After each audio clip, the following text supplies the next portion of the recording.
Hello everyone. Let's look at trigonometry. This topic is 33% of your paper 2. So let's start. So trigonometry revolves around number 1. You need to know your definitions. That is number 1.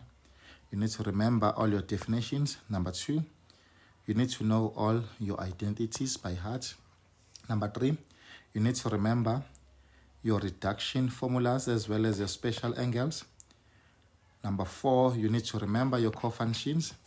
Number 5, you need to remember your double angles as well as your compound angles. If you know these, there is no way that you will fail trigonometry.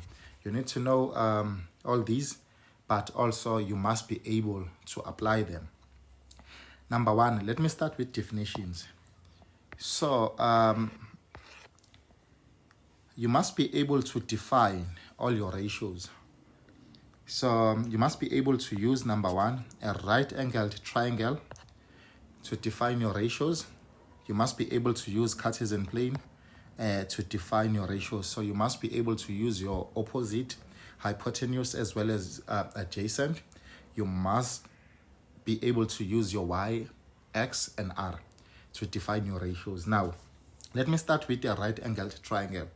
So the definition of sine theta is opposite over hypotenuse.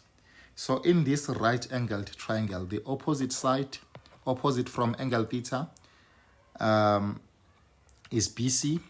So it is BC over the longest side is always opposite to 90 degrees. So your hypotenuse is AC.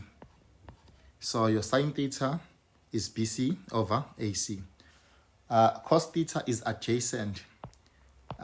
Remember, adjacent from this angle theta. So the closest side. So adjacent is AB over hypotenuse, which is AC. And then tan theta. So tan theta is opposite over adjacent. So we said our opposite is BC over adjacent is AB. And then you also need to remember Pythagoras theorem. The square of the hypotenuse, the square of the longest side, is equal to the sum of the squares of other two sides. So that is your Pythagoras theorem. So AC squared is equal to AB squared plus BC squared. Using Cartesian plane, your sine theta is y over r, your cos theta is x over r, and then your tan theta is y over x. And then Pythagoras theorem will be r squared is equal to x squared plus y squared. That is number 1. Number 2, you need to remember all identities. So the first one, under square identities. So you need to remember that sine squared theta plus cos squared theta plus the sine squared theta plus cos squared theta is always equal to 1. That is number 1. Number 2, cos squared theta is always equal to 1 minus sine squared theta. Cos squared theta is always equal to 1 minus sine squared theta. And please note that this 1 minus sine squared theta is a difference of two squares. So it can be factorized as 1 minus sine theta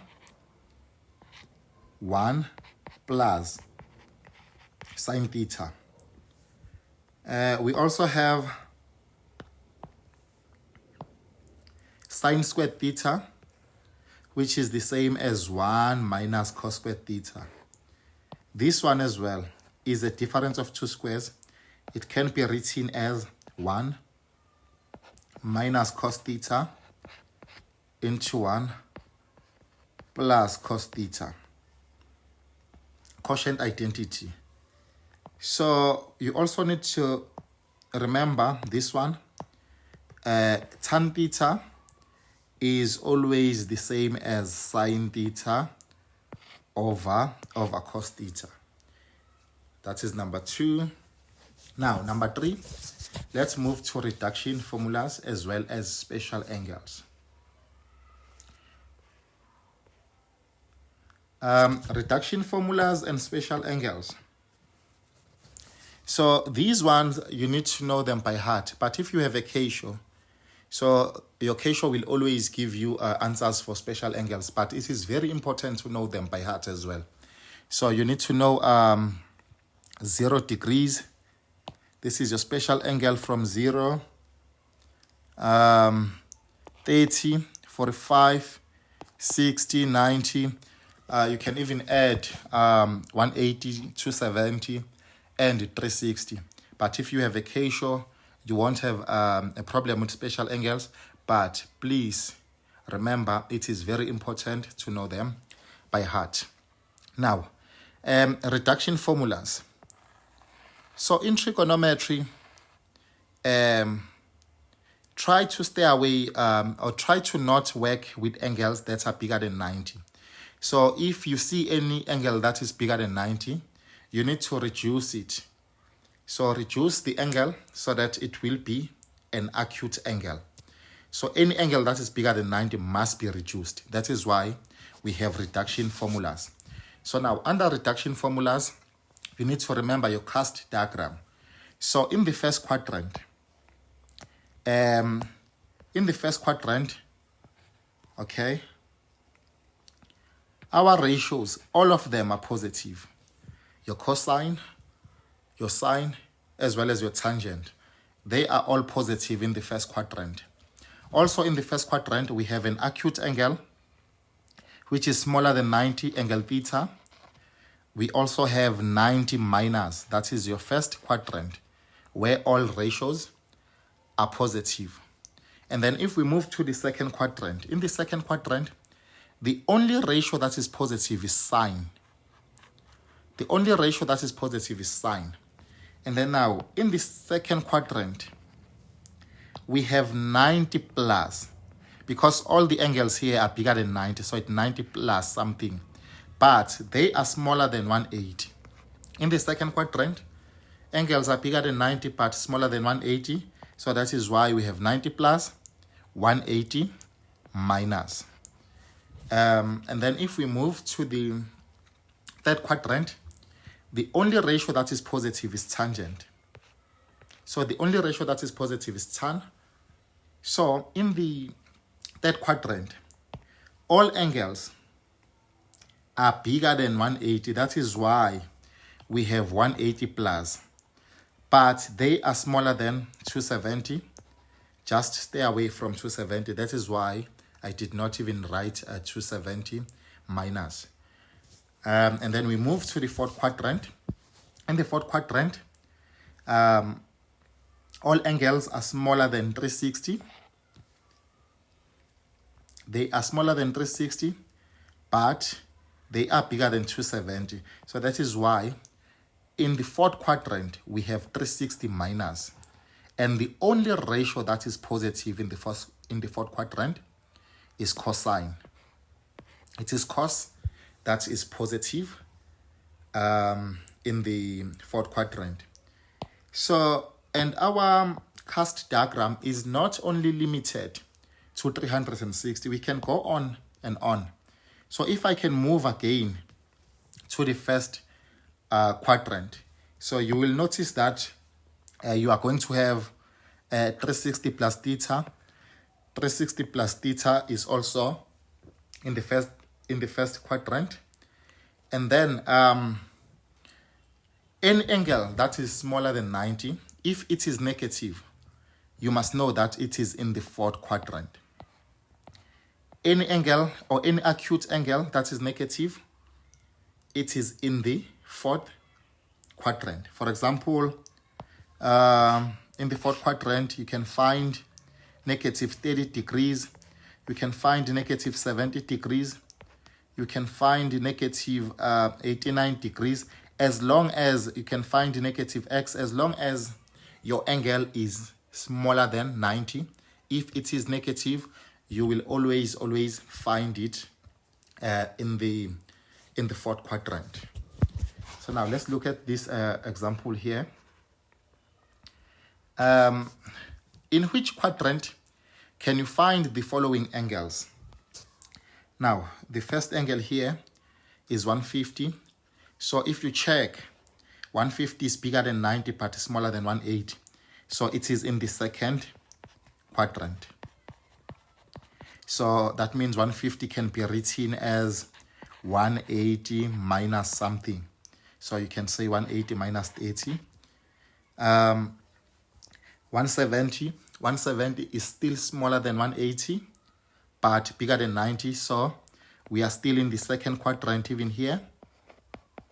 This is second quad. So it can be written as 180 minus. So because in the second quadrant we have 180 minus, so it is 180 minus 10. 190 is bigger than 180, but smaller than 270. So we are in the third quadrant here. So if we are in the third quad, it can be written as 180 plus, because in the third quadrant we have 180 plus 10. And then if you check at 260 is smaller than 270 but bigger than 180.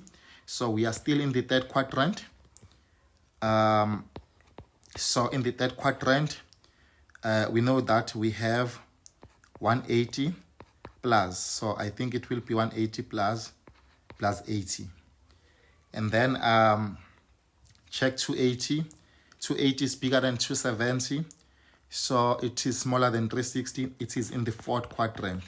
So in the fourth quad, it can be written as 360 minus, I think again it is minus 80. And then 340, bigger than 270, smaller than 360. So we are still in the fourth quadrant. It can be written as 340 minus 20, if I'm not mistaken. Now, please note that you will come across negative angles that are bigger than 90. Remember, I said the one that are smaller than 90, if they are negative, we know that they are in the fourth quadrant. But we will come across negative angles that are bigger than 90. So if you see any angle that is negative but bigger than 90, you must always add 360 to make it positive. You must always add 360 to make it positive. For example, if you see, let's say you have tan negative 100. So with this one, you will just say negative 100, and then you add that 360. So it will give you tan, and then you have negative 100 plus 360. You will get positive 260. And then you will reduce it using reduction so that it become an acute angle, because every angle here or every ratio must be written as the function of an acute angle.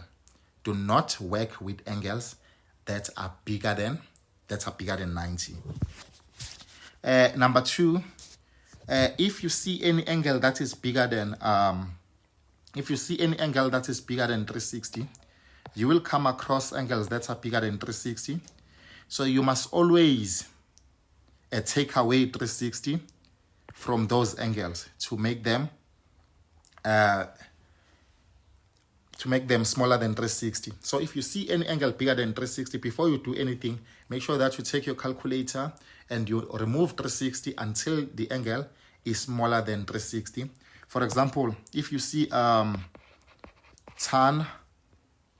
450, so before you do anything here, just remove 360. So this will become tan 90, if I'm not mistaken. All right, let's look at this example.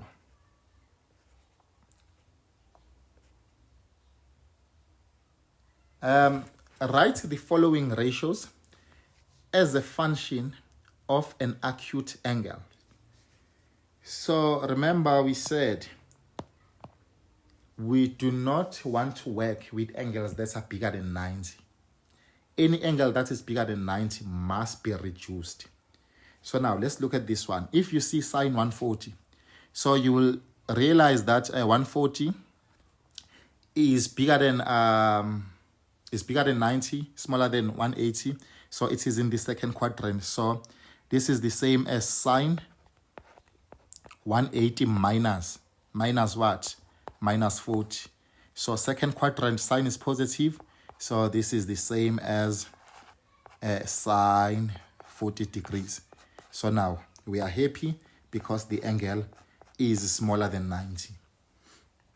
Number 2, we have sine negative 120.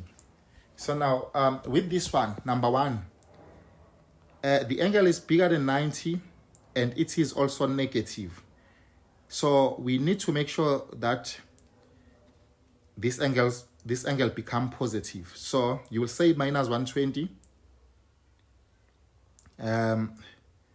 You will say minus 120 plus 360. So it minus 120 plus 360. So this will be sine into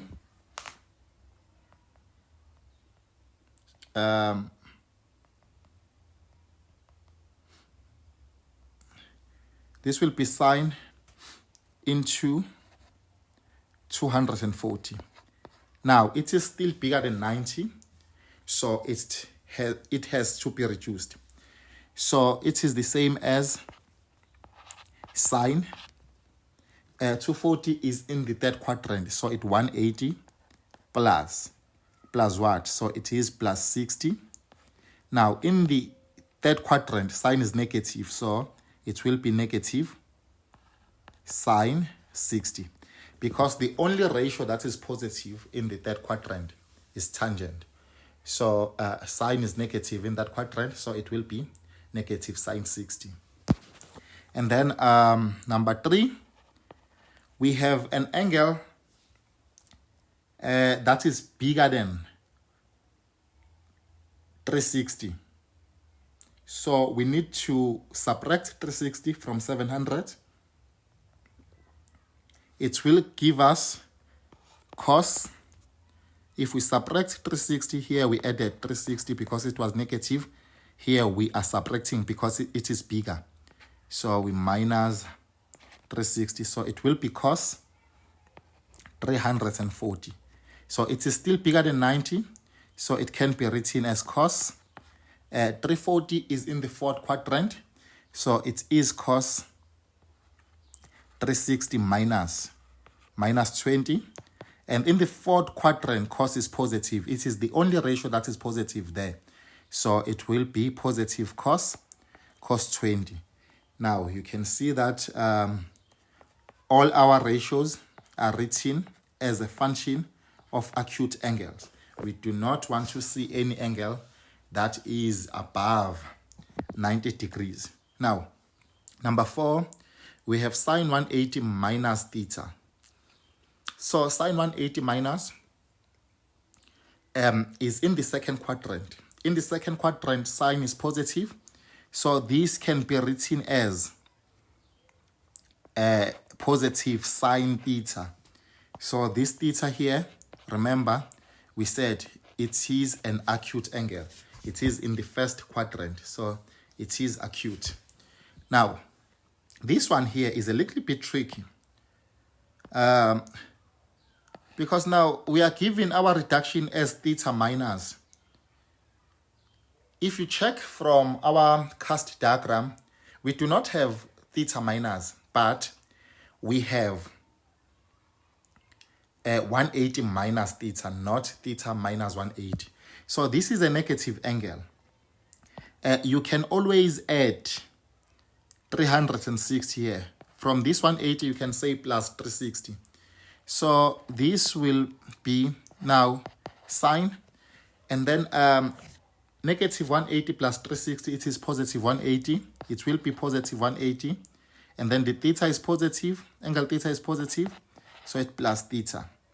Now, 180 plus theta, this is the third quadrant.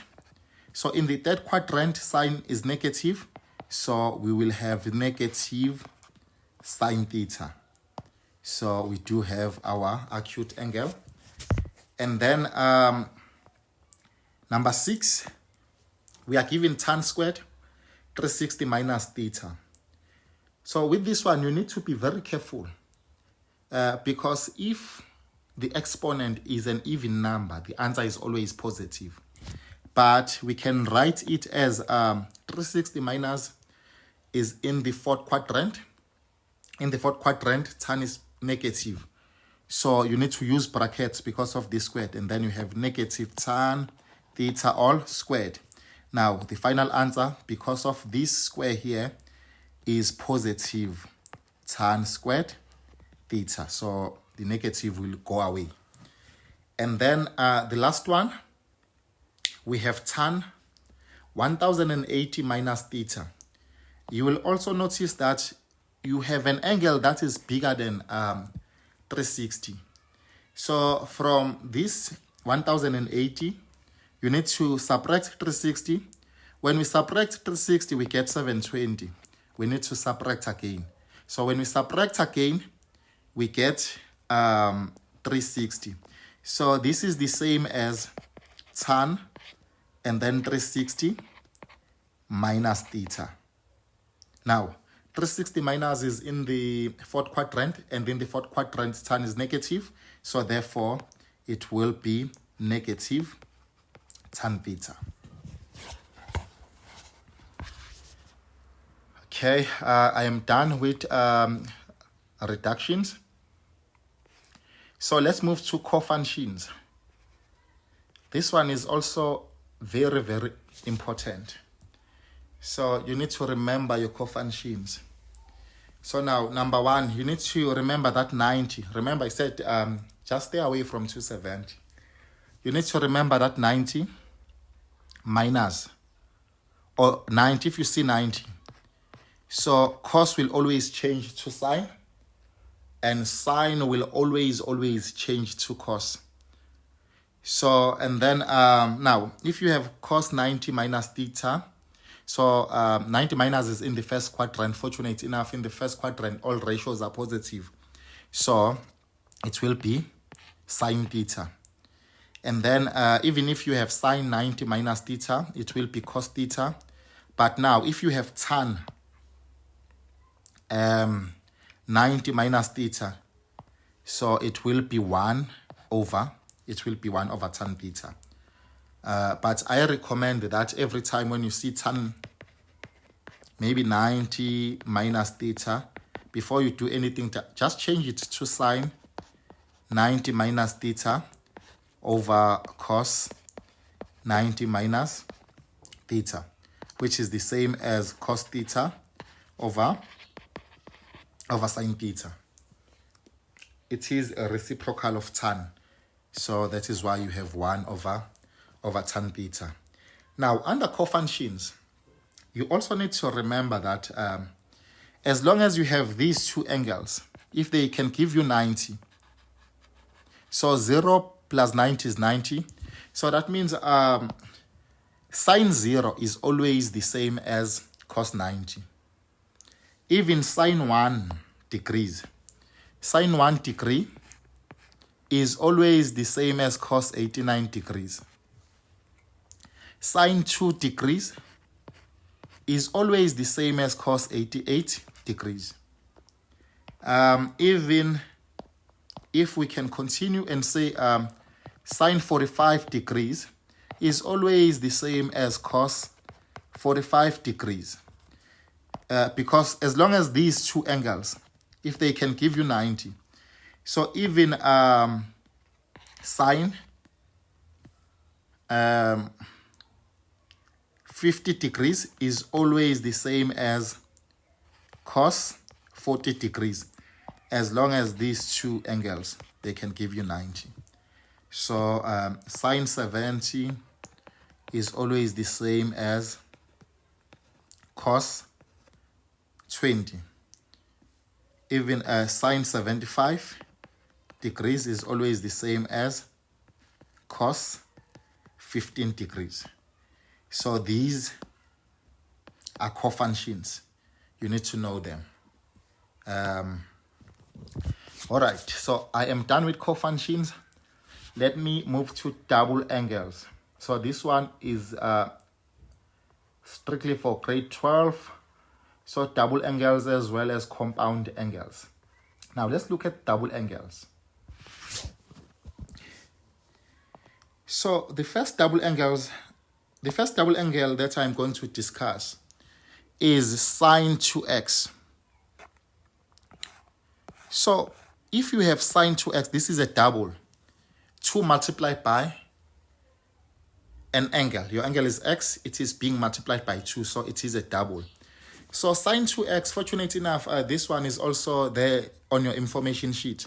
So sine 2x is the same as 2 sine x cos x. You must be able to change sine 2x to 2 sine x cos x. Again, in the exam, you must be able to go forward and backward. Sometimes you will come across this. You must be able to take it back to sine 2x. Now, look at this example. So, example number 1. Let's say, for example, you are required to find the value of this without using a calculator, obviously. Now, if you look at this expression here, you can see that it is the same as the double for sine. Just that now, where there is x, they replaced that x with 15. So that means that this can be written as sine, the double for sine, 2 multiplied by the angle here is 15 instead of x. So this is equal to sine 2 multiplied by 15 is 30. So sine 30, a special angle. So it is 1 over 2. Example 2. So now this one is almost the same as the first one. However, instead of 2, now we do not have 2, but we have 4. But we can break this 4 down and write it as 2 multiplied by 2. And then we have a sine 15 cos 15. Now, the double angle that we are looking for, we can see it now. We can write this as now 2, and then this is a double. So this one is now a double angle because 2 multiplied by 2 is the same as 4. Now, we have, it is the double for sine. 2 of what angle? The angle is 15. So we have 2 multiplied by 15 is 30. So we have 2 multiplied by sine 30. So which is 2. Sine 30 is 1 over 2. So 2 multiplied by 1 over 2. I think the answer here is 1, if I'm not mistaken. Yeah, 2 multiplied by 1 over 2, the answer will be 1.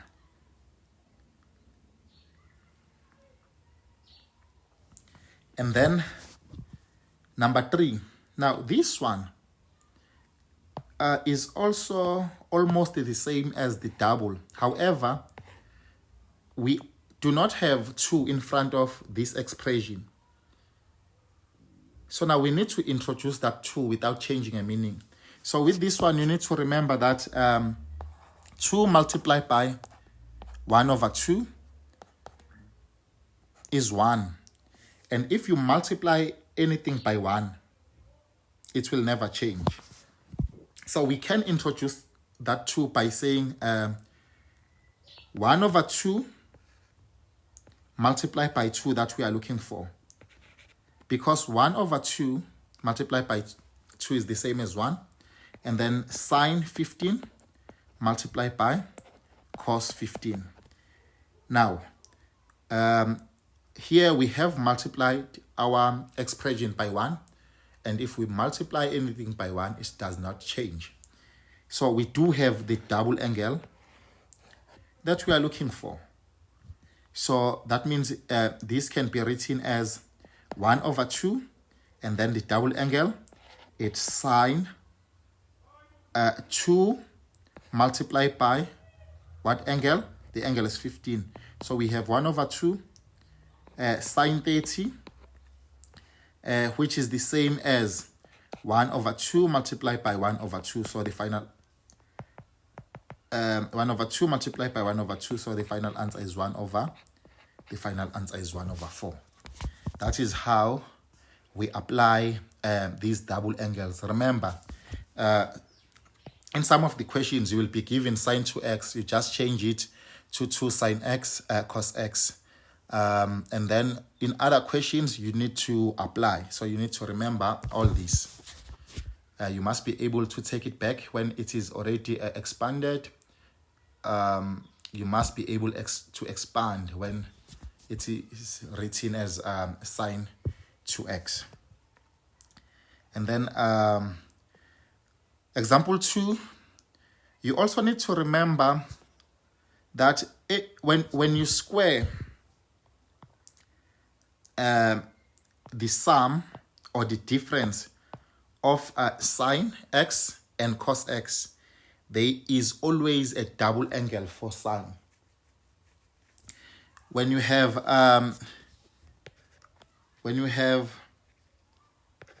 sine x plus cos x, if you can square this, you will always get double angle for sine. Or when you have sine x minus cos x, when you square this again, there is always a double angle for sine. How?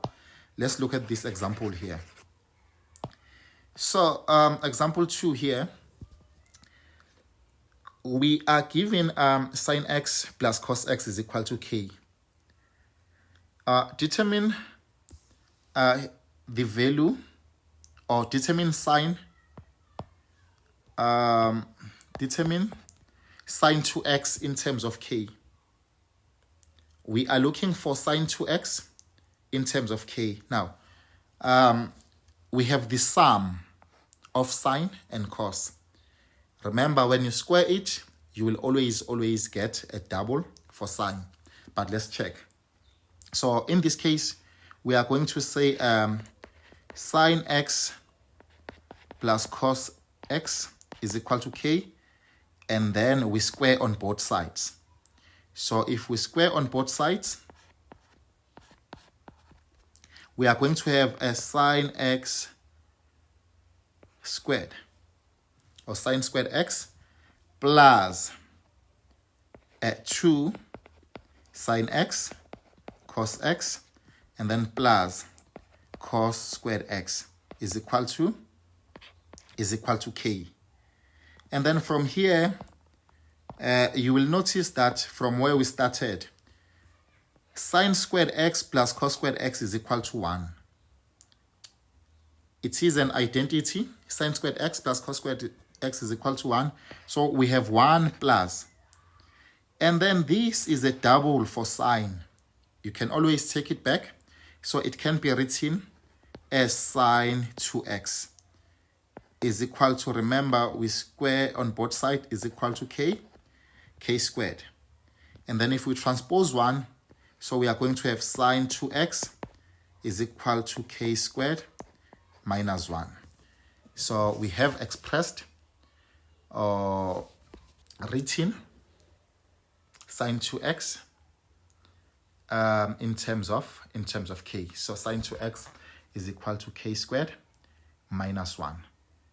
So you just need to remember that every time if there is a sum of sine and cos, or a difference of sine and cos, you can always get a double angle for sine. Now I am done with the double angle for sine. Let me move to double angle for cos. So unfortunately with cos, cos has 3 double angles, unlike sine. Sine has only 1, but with cos they are 3. Number 1, cos 2x can be written as cos squared x minus sine squared x. That is the double angle for cos. Now in the exam, you must be able, when you are given cos 2x, you must be able to write it as cos squared x minus sine squared x. Again, when you are given cos squared x minus sine squared x, you must be able to take it back to cos 2x. Now let's look at this example here. Let's say we are again required to find the value of this without using a calculator. Now you can see, oh, this is the double for cos. Just that where there was x, now there is 15. So it can be written as cos 2 multiplied by 15. So which is the same as cos 30. And what is cos 30? Cos 30 is the same as root 3.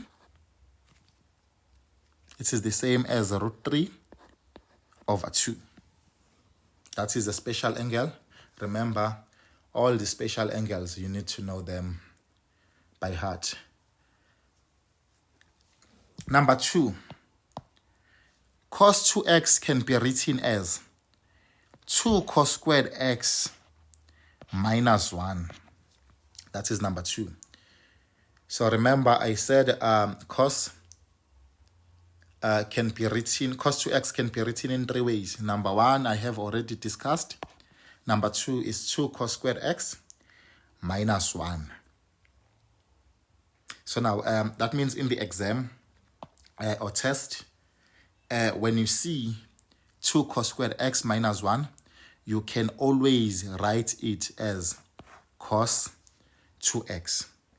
Let's say again, we are required to find the value of this without using a calculator. We are given 2 cos squared 22,5. We want to find the value of it without using a calculator. Now, you can see it is almost the same as this double angle here. But now, one is missing. We can always introduce that one, but without changing a meaning. So now, how can I introduce one without changing a meaning? So this is equal to 2 cos squared 22.5 minus 1. This one that I'm looking for, plus 1. Because minus 1 plus 1 is the same as 0. So in this expression, I have added 0. So by adding 0, I am not changing the meaning, or I am not changing the expression that is given. So now this has become a double angle plus 1. It is a double angle for cos. So it can be written as cos 2 double of what angle? 22,5 and then plus 1. Now, 2 multiplied by 22,5, it is the same as cos 45 plus 1. So what is cos 45? Square root of 2 over 2 and then plus 1. So you can simplify this if you want to, but that is the value, which is root 2 over 2 plus 1.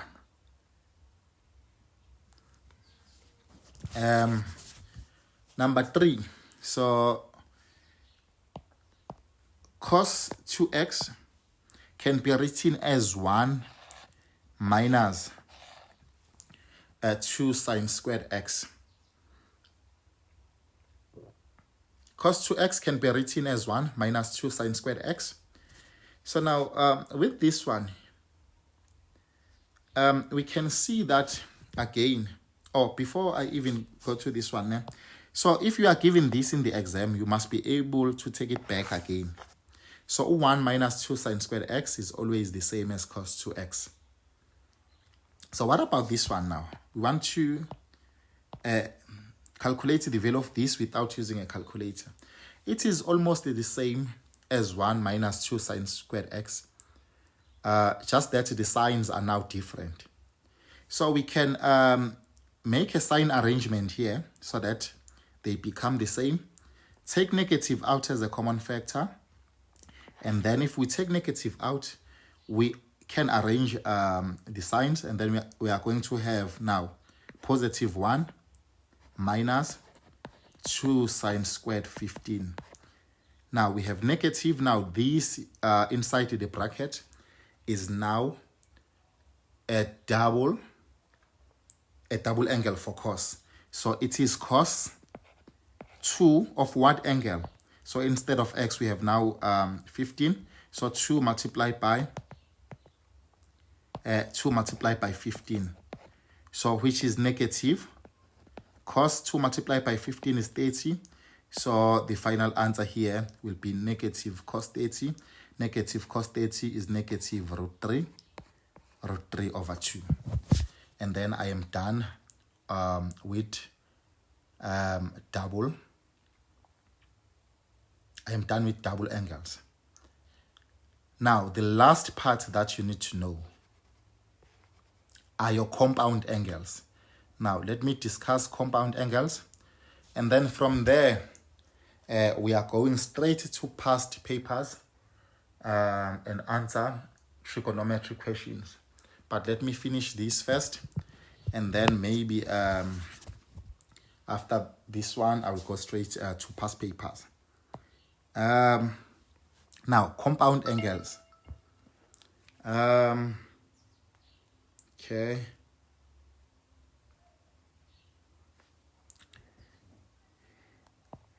We have compound angles for cos as well as for sine. Now, let's start with cos. And again, this is also provided on your information sheet. So if you have cos A plus B, remember, so your A plus B here, we are not talking about reduction now. We are not talking about 180. We are not talking about 90. We are not talking about 360. Because if you have 90, 180, and 360, you can always use your reduction formulas. But if you have cos A plus B, you can expand cos. Cos is the same as cos A multiplied by cos B. So you'll notice that if you have cos, cos goes with cos. And then if you have cos again, here in the middle, the sign will always change. So it minus sine A, sine B. Cos A minus B will be again cos A, cos B. Because every time, if the ratio is cos, cos will go with cos. And then the sign will change. It will be plus sine A, sine B. Now, if you have sine A plus B, so sine will always mix. So it will be sine A, cos B. And then the sign will remain the same. For sine will always remain the same. So it's sine A cos B plus cos A sine B. And then with this one, it will be sine A cos B. And then the sign will remain minus cos A sine B. So in the exam, when we are given this, you must be able to write it as that. And remember, not that every time angle will be A and B. It can be x and 30, maybe x plus 30. It can be 60 and 15. So, but you must be able to move from this to that, or move back from this and go back to a single trigonometric ratio. And then now let's look at these examples. So determine the value of each of the following without using a calculator. So with this one, you need to be very careful. In most cases, when learners see these, they always want to expand, but you need to check first. So here we can see that we have cos, we have sine, and if you can check your first term and your second term, so this angle and that one, they match. Even this one and that one, they also match. So that means that this is already expanded. So this is your A, this is your B. So this is your A, this is your B. So it is already expanded, so you need to take it back.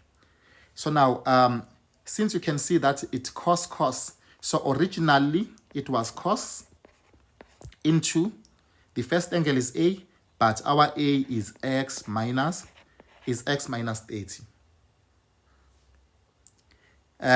With cos, the sign will always change. Minus B, our B is angle X, so minus X. So this sign, it changed because we have cos. And then now, we are going to have cos. X and X will cancel out. So it is negative 80. And remember, we said, as long as your angle is an acute angle, but if it is negative, it is in the fourth quadrant. So in the fourth quadrant, cos is positive.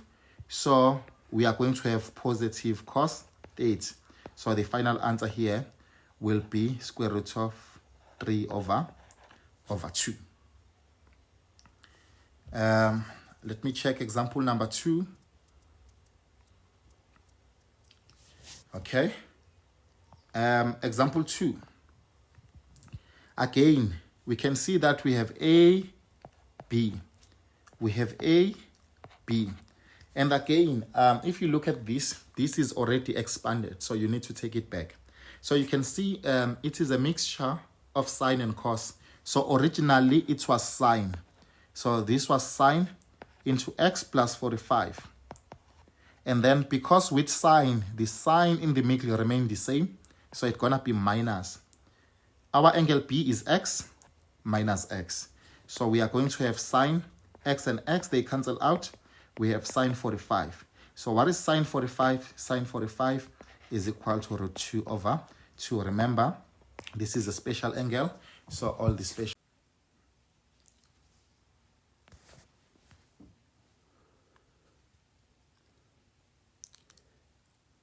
Let's now look at exam typical questions.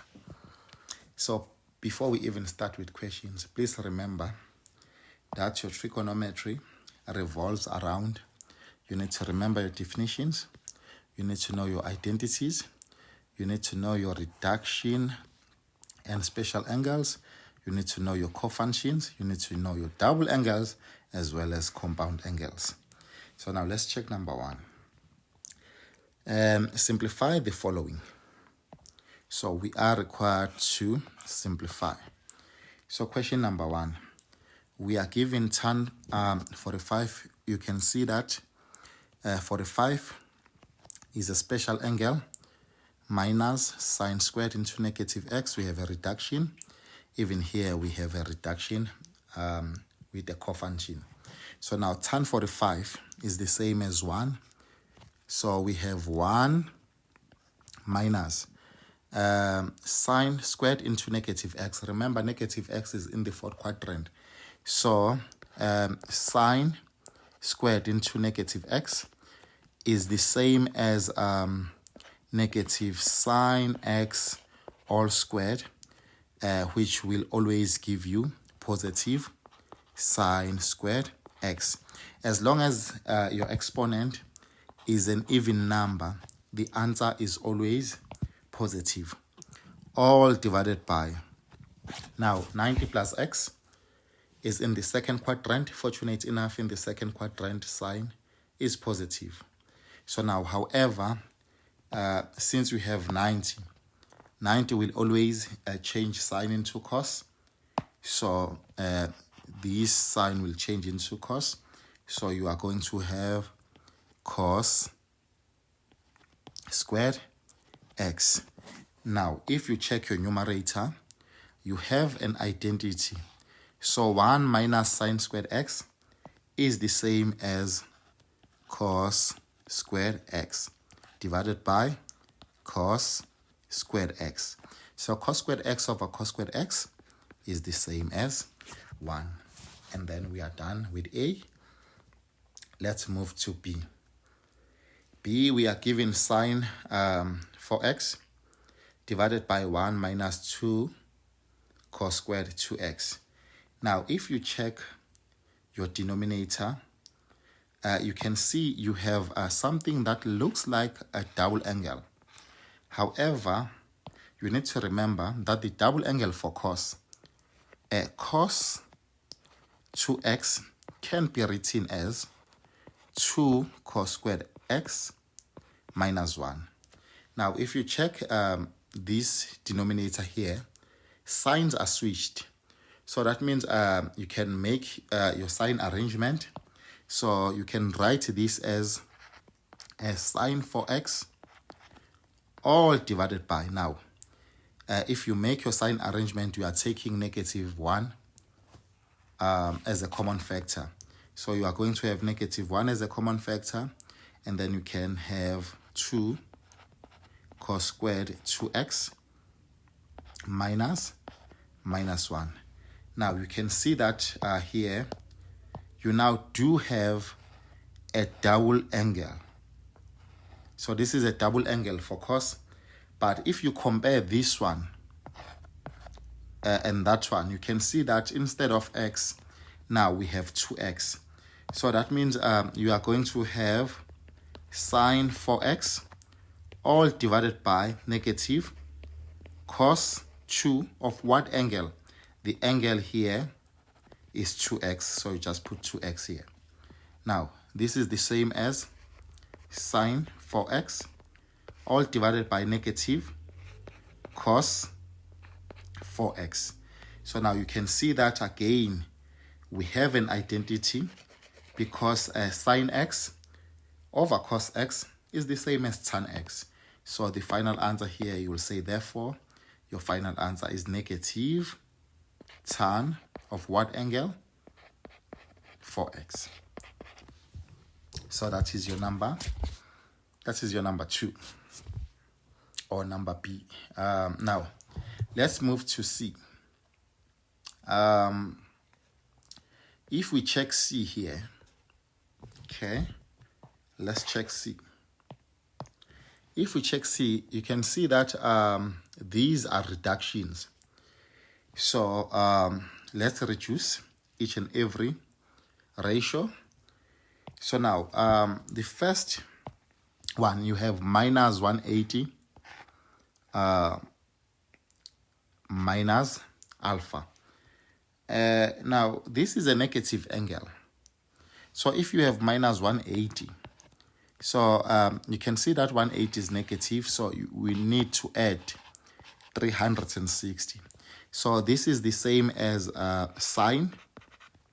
If I add 360 to that negative 180, we are going to have positive 180, and then alpha is negative, so minus alpha, and then multiply by tan into negative alpha cos 360 minus alpha, all divided by cos squared 90 plus alpha plus sine squared 180 minus alpha. Now we can reduce now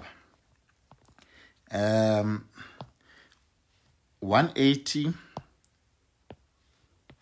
minus is in the second quadrant. In the second quadrant, sign is positive.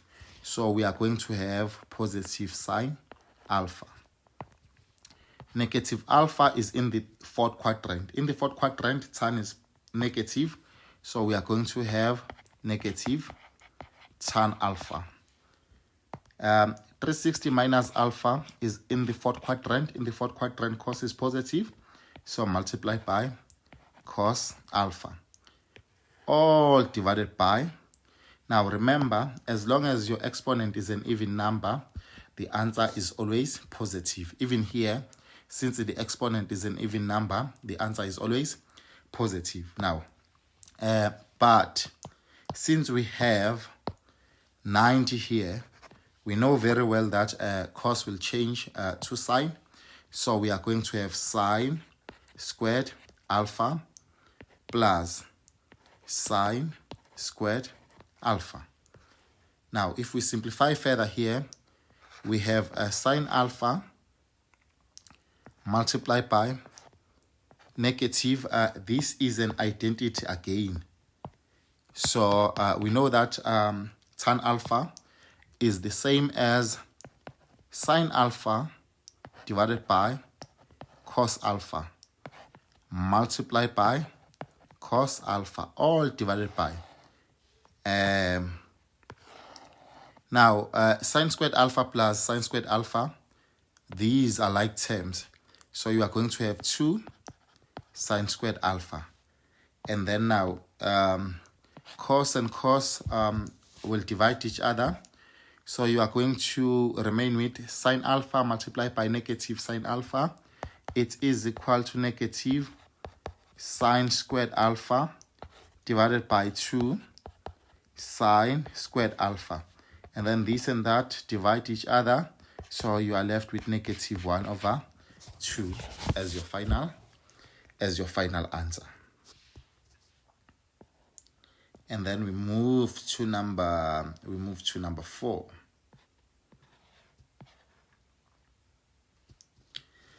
Simplify P as far as possible.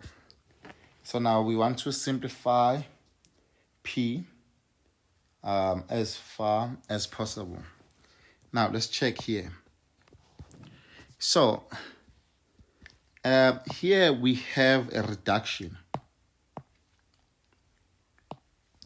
This one here is a reduction, 180 minus. We know it is in the second quadrant. But with this one, we know that 210 can be written as 180 plus. 210 can be written as 180 plus. So with this one, we can write P as, we have P is equal to cos into 180 minus x minus 2 sine.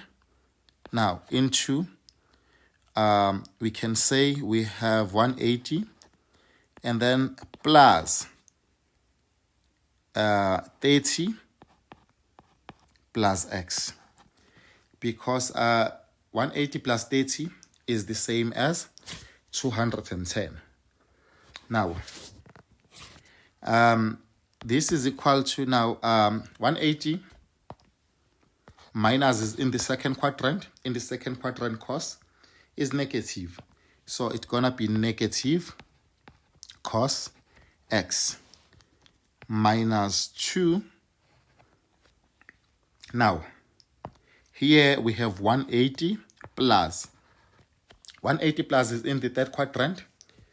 In the third quadrant, sign is negative. So it is going to be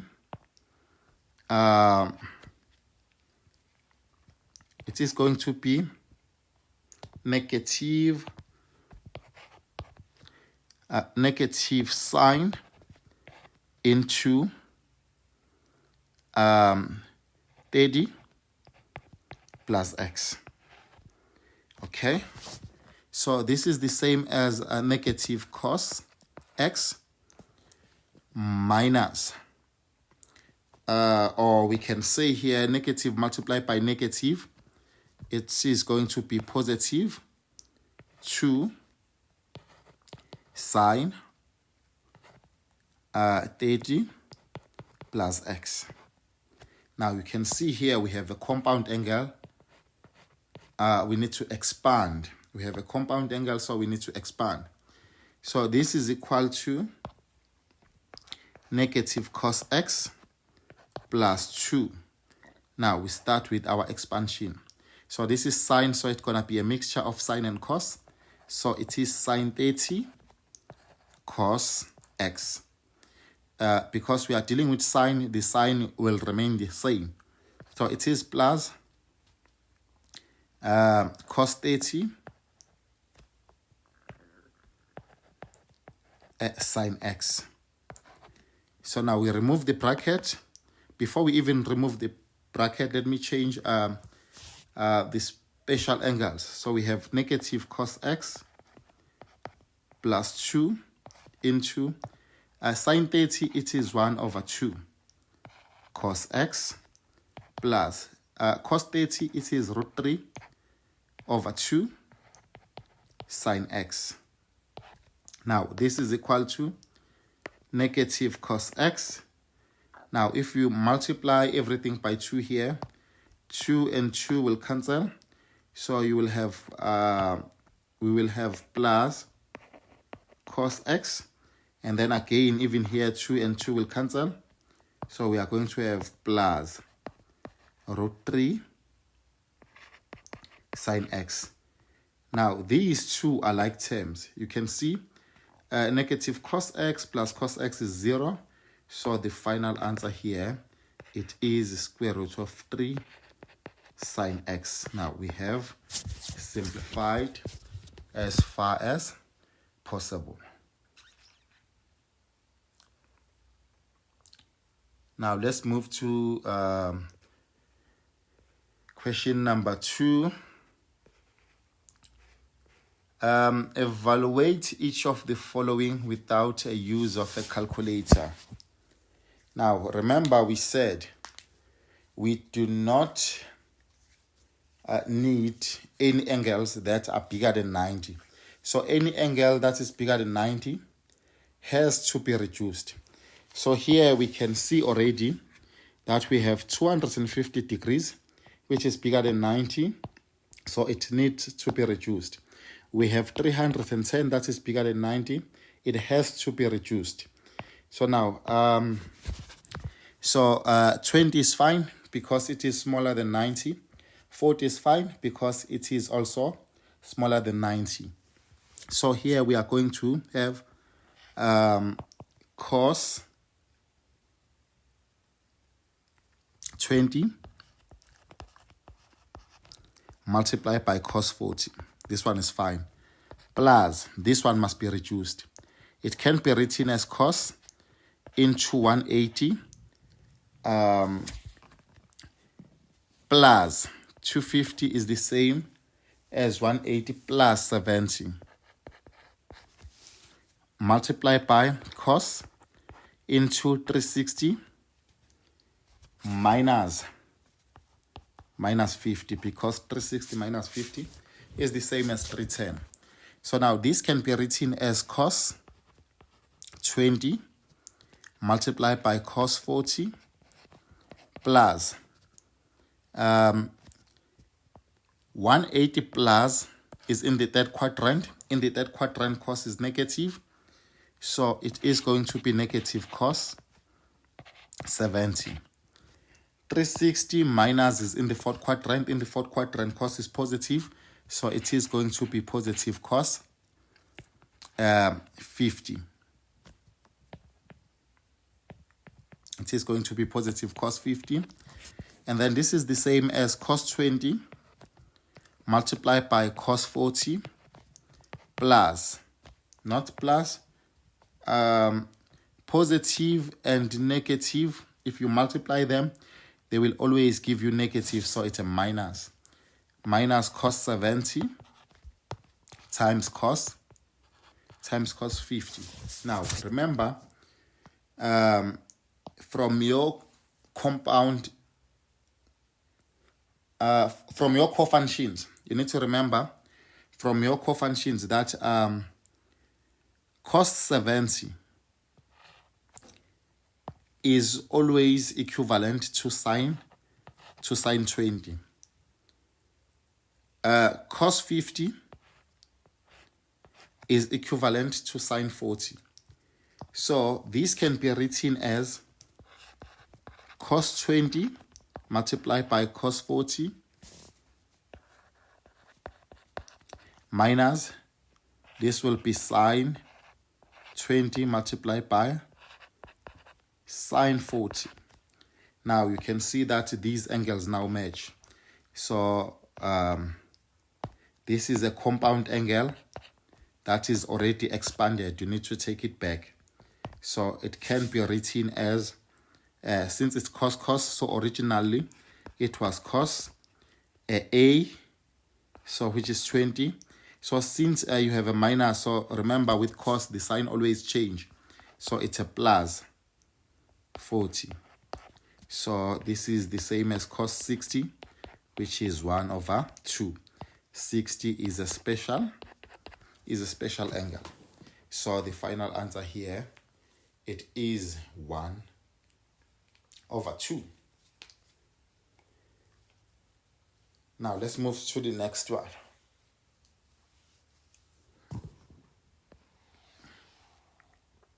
Number B here. Number B.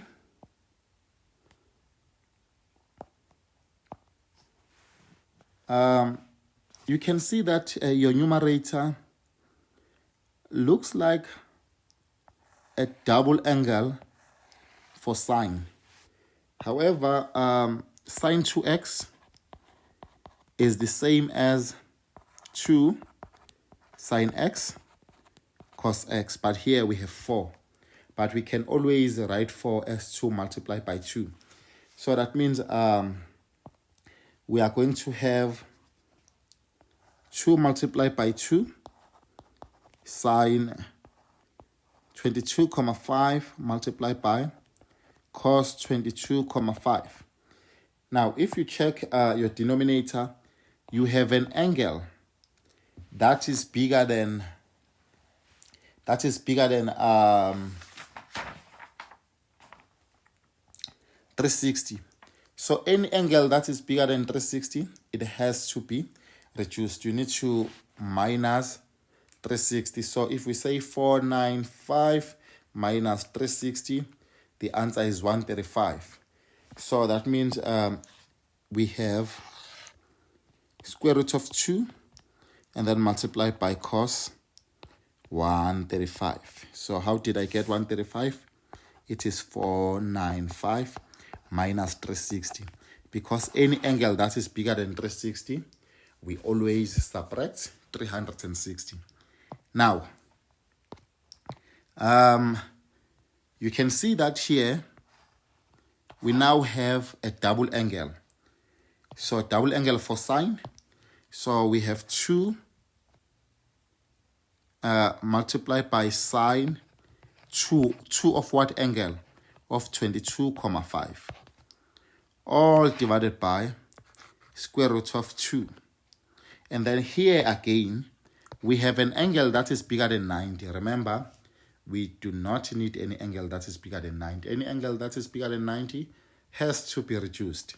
So we are going to have cos into 180 minus, it is 180 minus 45. Now, this is 2 multiplied by sine, 2 multiplied by 22.5, it is 45, divided by square root of 2 multiplied by, and then this is the second quadrant. In the second quadrant, cos is negative, so we are going to have negative cos 45. Now, this is equal to 2 multiplied by sine 45 is a special angle, which is root 2 over 2 divided by root 2 multiplied by, again, okay. So here we have 2 multiplied by sine 45, root 2 over 2, all divided by root 2 multiplied by cos 45. It is also negative root 2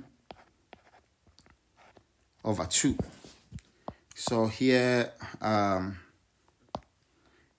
and 2, they divide each other, and then here we are going to have root 2 multiplied by root 2, which is 2 divided by 2, and then there is also a negative, so it's going to be 1. So the final answer here will be negative root 2.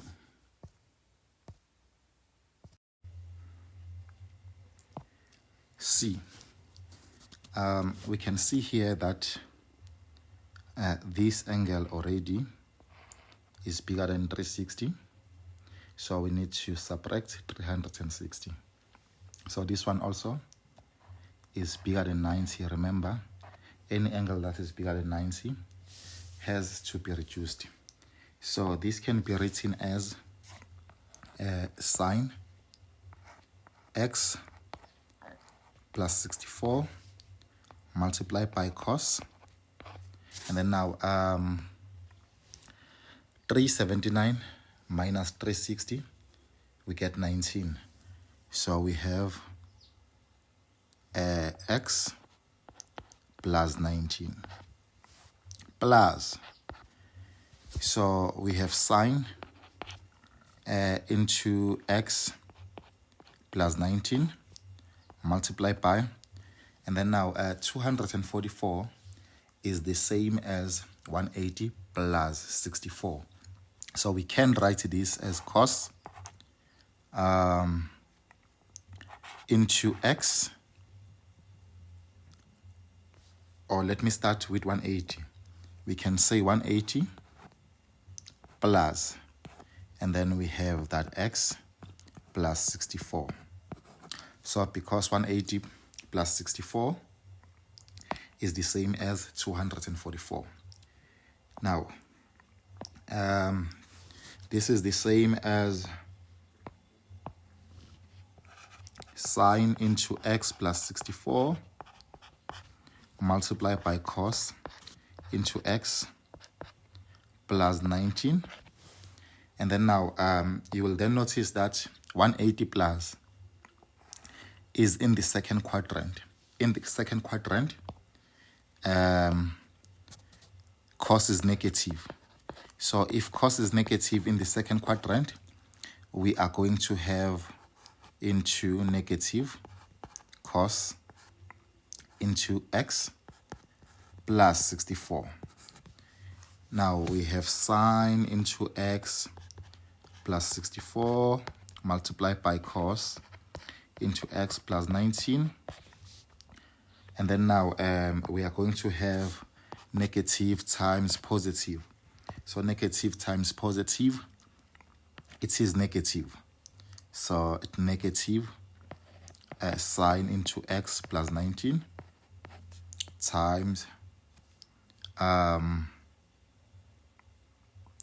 cos into x plus 64. So with this one, we can start with cos here and put sine last. Now, so we can see that we have sine, cos, and then cos sine. So this is a compound that is already expanded. This is your A, this is your B. This is your A, this is your B. Remember, when we are multiplying, the order does not change the answer. So this can be written as sine, and then we have A is x plus 64 minus B. So remember with sine will not change. So we are going to have into x plus 19. And then this is the same as sine into, now if we remove the brackets here, we are going to have x minus x, which is 0, and then 64 minus 19, so which is 45. So we are going to have sine 45. And then the final answer it is the square root of 2 over 2, because 45 is a special angle. So all the special angles, you need to know them by heart. Number 2, determine the value of k. K is a value between 0, or it is a value from 0 to 90. So k is a value from 0 to 90. So whatever answer that we get here must be within that restriction. Now, number 1 here, you realize that we have a negative angle. So every time when you see negative angle, if that angle is bigger than 90, remember, if the angle is acute and it is negative, it is in the 4th quadrant. But the minute you see angle that is bigger than 90, you need to add 360. Now, if we add 360 here, so we are going to have negative 310 plus 360. We are going to have cos 50. So this is cos 50 is equal to, now, here we have an angle that is bigger than 360. We need to subtract 360 until the angle is smaller than 360. So if we say 740 minus 360, we get 380. So 380 is still bigger than 360. We subtract again, and then we get 20. So this is the same as sine squared 20. And then we have 90 minus here. 90 minus is in the 1st quadrant. And in the 1st quadrant, all ratios are positive. But because we have the exponent that is an even number, we know that the answer is always positive, whether we are in the 1st, 2nd, or 3rd, or 4th quadrant. Now, this is going to be minus 2, because this is 90. So cos will always change to sine. So it's going to be sine squared angle k.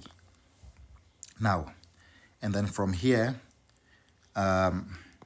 we have sine squared into negative 70. Remember, negative 70 is in the 4th quadrant, and in the 4th quadrant, sine is negative. But because the exponent is an even number, it will remain as a positive as sine squared 70. Now we have cos 50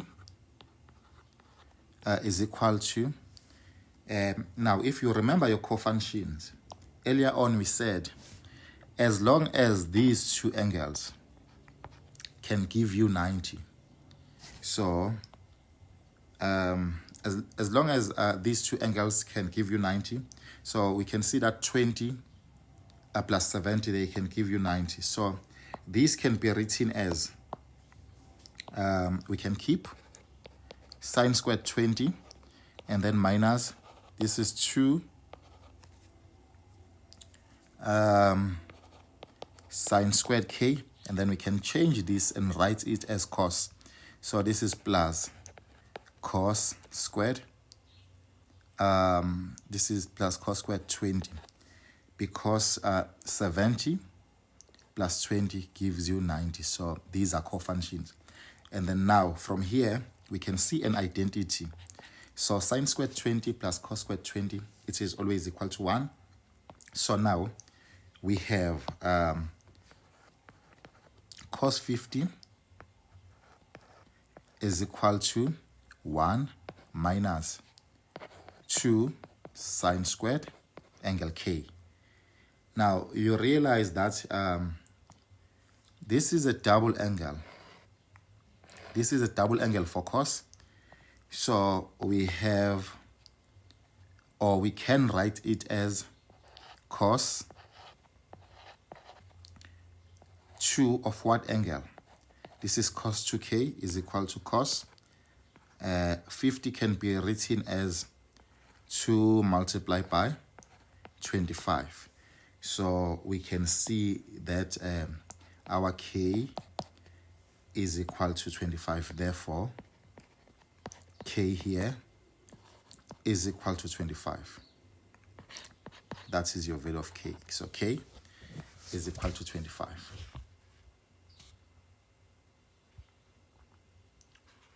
Next question.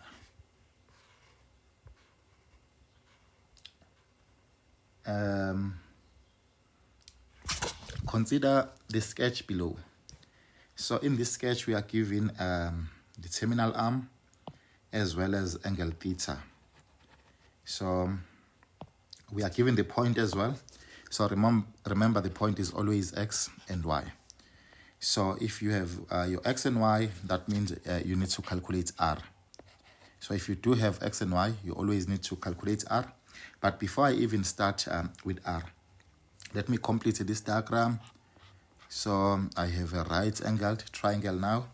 So we know that r squared is always equal to x squared plus y squared. So we have minus 4 as x all squared, plus we have 3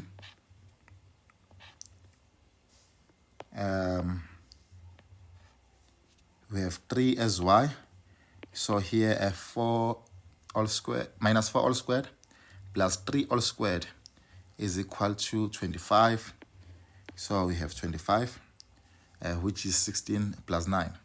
Now this is r squared, remember, and then we put a square root on both sides. So r is equal to plus or minus 5, but because r is always positive, r is equal to 5. Now, once you have your x, y, and r, you can now answer any question. So the first question here, we are required to calculate the value of tan theta. Remember here, you must know your definitions, all of them, in terms of adjacent, opposite, hypotenuse, in terms of x, y, and r. So tan is y over x, which is equal to, we do have our y, we do have our x. So our y is 3, our x is 4. So your answer is negative 3 over 4. Question number 2. Calculate the value of, now we are looking for cos 2 theta. If you check from our diagram, the angle is a single angle. Now they ask you about double angle. So if in the diagram you have a single angle and the question is now on a double angle, so you need to change this double angle and it must be written as a single angle as well. Remember, you can change cos in 3 ways. You can choose any of the 3 here. So this can be written as 2. Cos 2 theta is the same as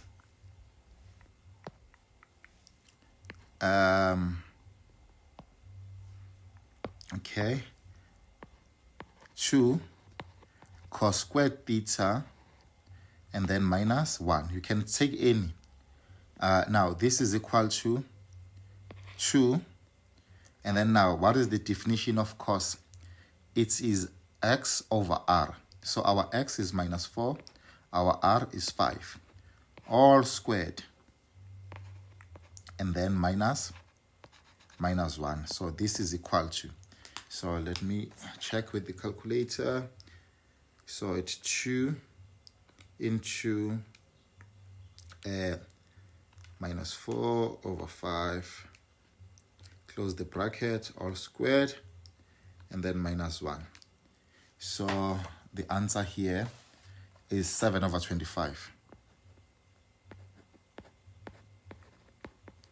Remember, in this nature of question, you are not allowed to use a calculator. But remember, if they say to you, do not use a calculator, they are not saying don't use it. So you can use a calculator, but you need to be very smart about it. So please do not take these answers to decimals, because the minute you take these answers to decimals, then you are telling us that you have used a calculator. So the answer here is 7 over 25. Number 3. Okay. Number 3, we have cos 90 minus 2 theta. So first thing first, you can see that here we have a reduction. 90 minus is in the first quadrant. In the first quadrant, all ratios are positive. So, but because you have 90, remember cos will always change to sine. So this is the same as sine 2 theta. Now again, you can see that this angle here is a double angle. But in the diagram, the angle is not a double angle. So you need to match the angle that is in the diagram now. So how do I match the angle in the diagram? We change this because this is a double angle. Sine 2 theta can be written as 2 sine theta multiplied by cos theta. 2 sine theta multiplied by cos theta. And then now this is equal to 2.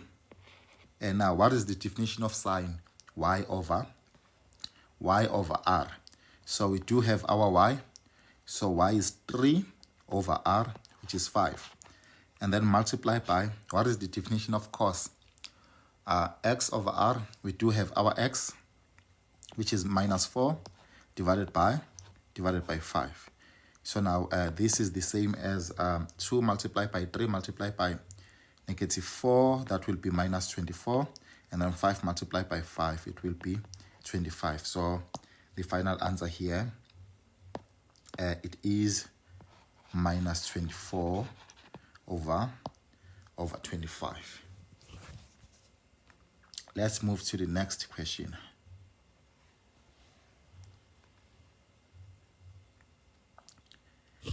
Question number 2 on this one. If sine 17, or if 17 sine minus 15 is equal to 0. Okay. If 17 sine theta minus 15 is equal to 0, where theta is an angle between 90 and 270, determine without using a calculator and with an aid of a diagram the values of. So usually with this one, learners want to ignore the diagram. Please use the diagram, guys. Now, first thing first, we need to write this ratio as the subject of the formula. So how do we write this ratio as the subject of the formula? We are going to have sine theta transpose 15. So it is going to be 15 divided by 17 over 17. Now, using the diagram,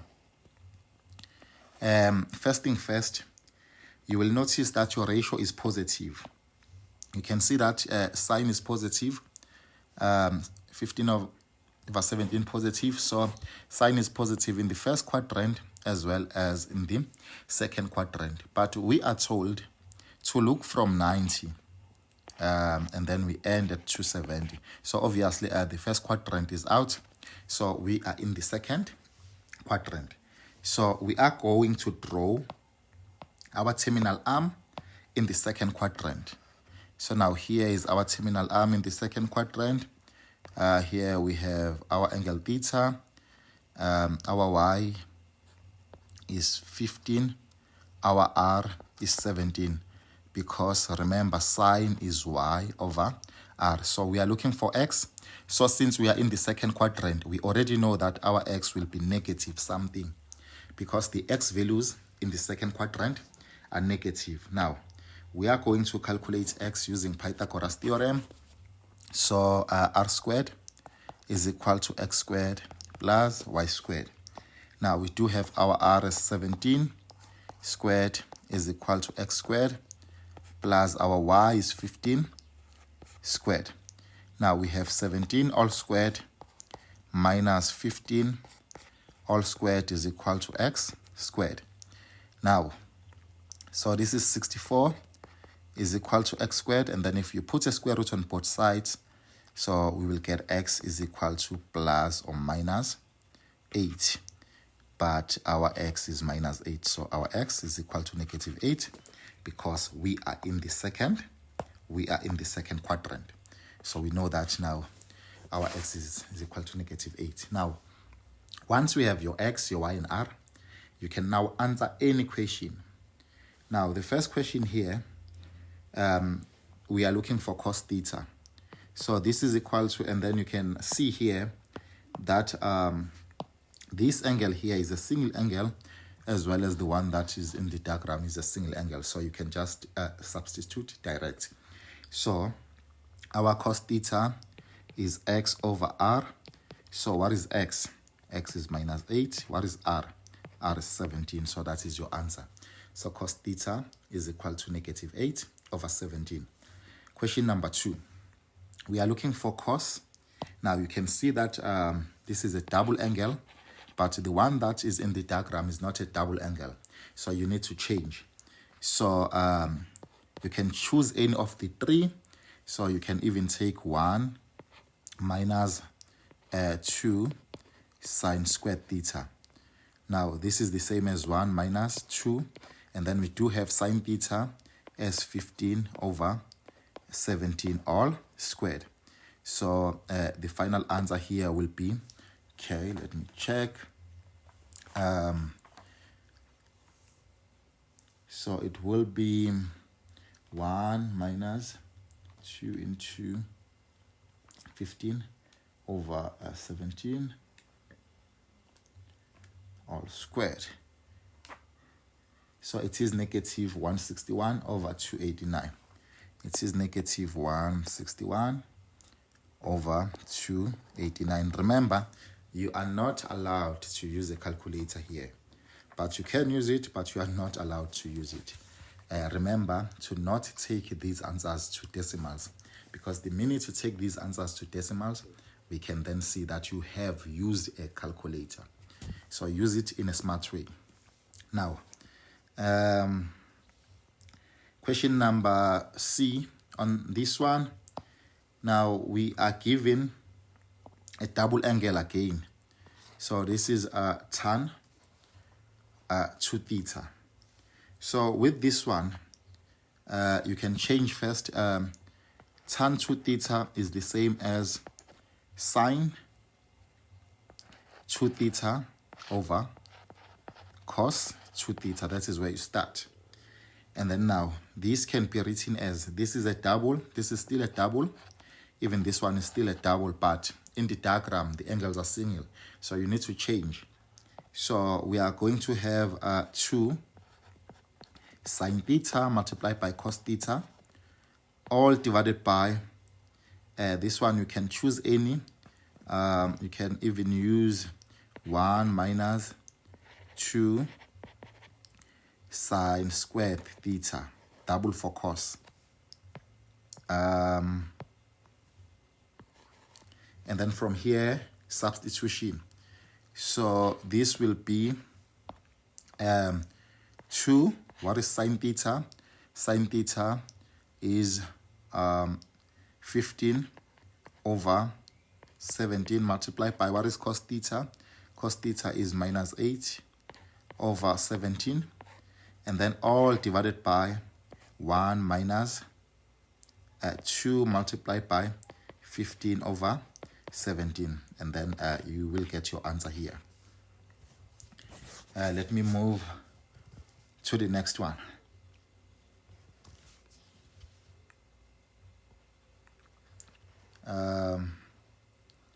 It is almost the same as the previous one. However, the only difference here is that your angle now is a double angle. So your angle is a double angle. So diagram is almost the same. So here is our diagram. If I can draw it here in this smaller space. So it is still in the second quadrant. But your angle now is no longer a single angle. You have 2 theta, and then you still have your y as 15. You will have your x as -8, and then you will have your r as 17. Same question. Now, if you check the first question here, We are looking for cos 2 theta. So if you check the angle here, even the angle in the diagram, they are the same. So you can substitute direct. So that means your cos 2 theta, you will just say this is equal to x over r, which is equal to, what is x? X is minus 8. So your x is negative 8. What is r? Your r is 17. And then you are done. And then if you check question number 2 now, this one is a little bit challenging. Why? Because this angle here, this angle here is a single angle. However, in the diagram, we have a double angle. So how can I calculate the value of cos squared theta, but in the diagram I have 2 theta. So we call this a half angle. So theta is the half of 2 theta. So it is half angle. So how do I deal with half angle? Now, you will say cos 2 theta is equal to, because you are looking for cos, you will choose the double angle for cos that has cos only. So it is 2 cos squared theta and then minus 1. And then we already have the value of cos 2 theta. What is cos 2 theta? Cos 2 theta is negative 8 over 17 is equal to 2 cos squared theta minus 1. And then you are going to transpose 1. So if you transpose 1, you are going to have negative 8 over 17 and then minus 1. Oh, it's plus 1 in fact. So if you transpose that one, it will be plus 1. Now, it gives us 9 over 17. So we have 9 over 17 is equal to 2 cos squared theta. And then we divide by 2 on both sides. So if I divide by 2 on both sides, I am going to have my cos squared theta as 9 over 34. So 9 over 34 is equal to cos squared theta. Now I have found the value of cos squared theta. So cos squared theta is 9 over 34.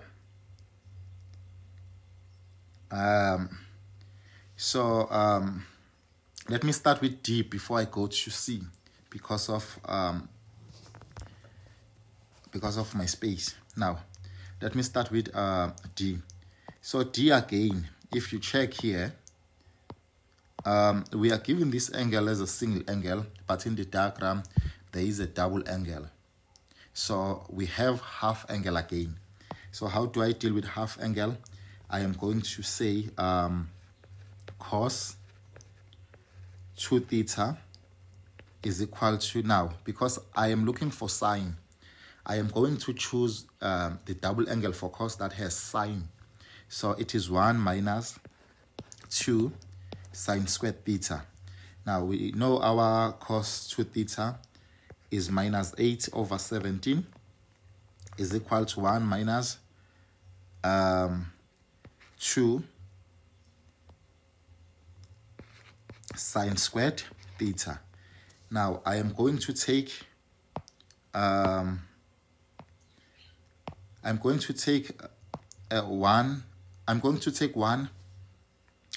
will stay.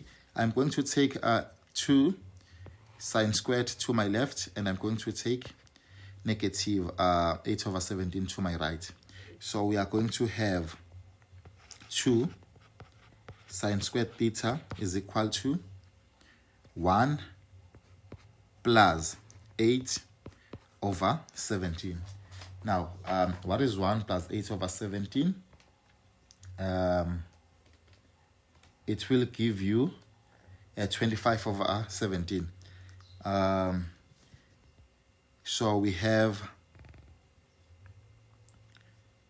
2 sine squared theta is equal to 25 over 17. And then we divide on both sides by 2. So if we divide by 2 on both sides, divided by 2, we get 25 over 34. So we get 25 over 34 as our sine squared theta. And then we are not looking for sine squared theta, but we are looking for sine theta. So we need to put a square root on both sides. So 25 is a perfect square. So that means our sine theta will be 5 over root 34. So our sine theta will be 5 over root 34.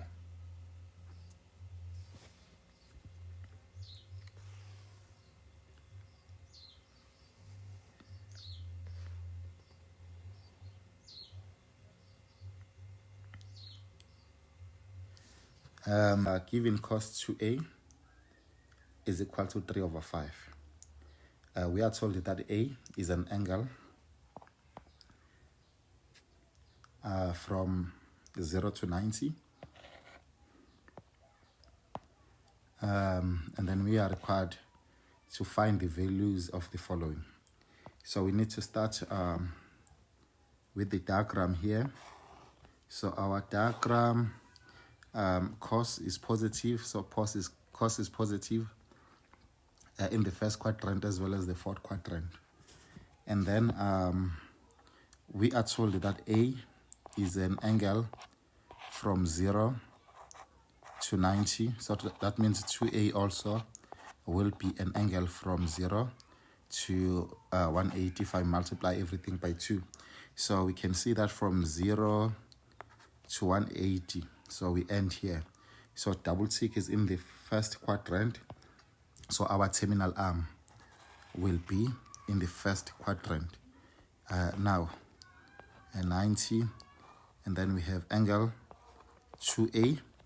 Now, remember the definition of cos. This is x, and then you have your r.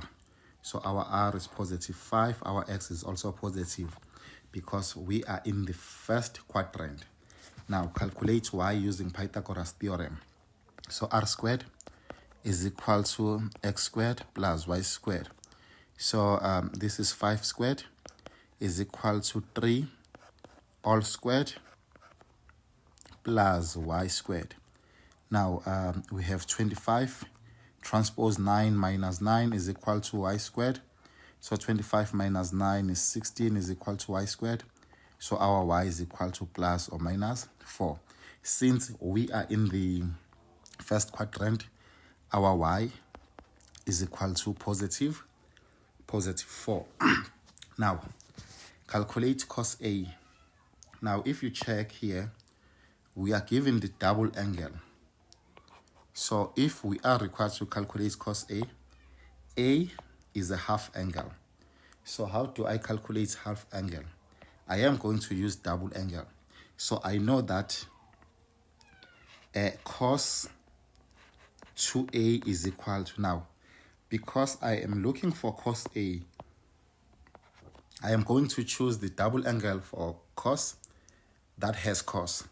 So remember, a cos change in 3 ways. So we are going to say this is 2 cos squared A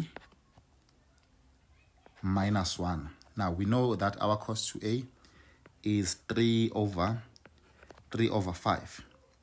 So this is equal to 2 cos squared A minus 1. And then we transpose 1. If we transpose 1, we are going to have 3 over 5 plus 1. So 3 over 5 plus 1, it will be 8 over 5 is equal to 2 cos squared A. And then we divide on both sides by 2. So if I divide on both sides by 2, 8 over 5 divided by 2 is the same as 4 over 5 is equal to cos squared A.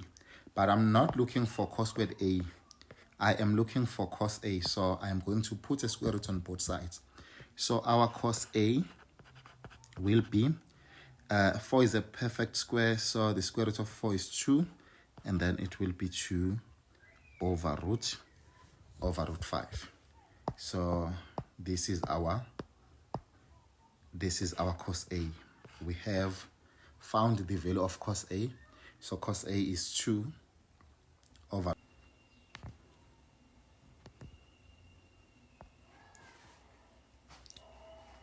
cos A is equal to 2 over root 5. So question number 2, we are now looking for sine A. So we know again that cos 2A is equal to, now since we are looking for sine, we are going to choose double angle for cos that has sine. So it is 1 minus 2 sine squared A. And then from here we know that our cos A is 3 over 5 is equal to 1 minus 2 sine squared A. And then from that 3 over 5 we are going to subtract 1. So 3 over 5 minus 1 is the same as minus 2 over 5. So we have a negative 2 over 5 is equal to minus 2 sine squared A. And then divided by 2 on both sides, divided by negative 2 on both sides. So we are going to have 1 over 5 is equal to sine squared A. And then now we are not looking for sine squared A, but we are looking for sine A. So we are going to put a square root on both sides. So 1 is a perfect square. This will give us 1 over root 5 is equal to sine A. So our sine A is equal to 1 over root 5. So this is how we find half angle. Now question number 3 on this one. So question number 3, we are given cos A plus 45. We can see that this is a compound angle.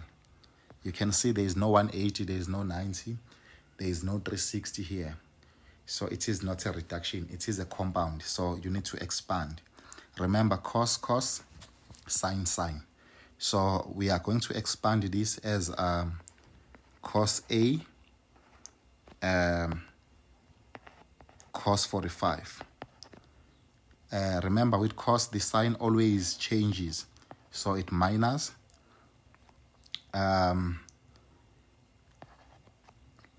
sine A sine 45. Now 45 and 45 are special angles, so this is a special angle, this is also a special angle. Now we have calculated our cos A. We said our cos A is the same as 2 over root 5 multiplied by cos 45 is the same as root 2 over 2. You can even write it as 1 over root 2 minus sine A. We said it is 1 over root 5 multiplied by, and then our sine 45 is the same as cos 45, which is 1 over root 2, or root 2 over root 2. Now, if we simplify this, we are going to have 2 divided by, so root 5 multiplied by root 2, it is the same as root 10 minus 1 multiplied by 1 is 1. So, and then root 5 multiplied by root 2, it is root 10. So the final answer here will be 2 minus 1, which is 1, all over root 10. So our final answer here, it is 1 over root 10. And then let's move to the next question.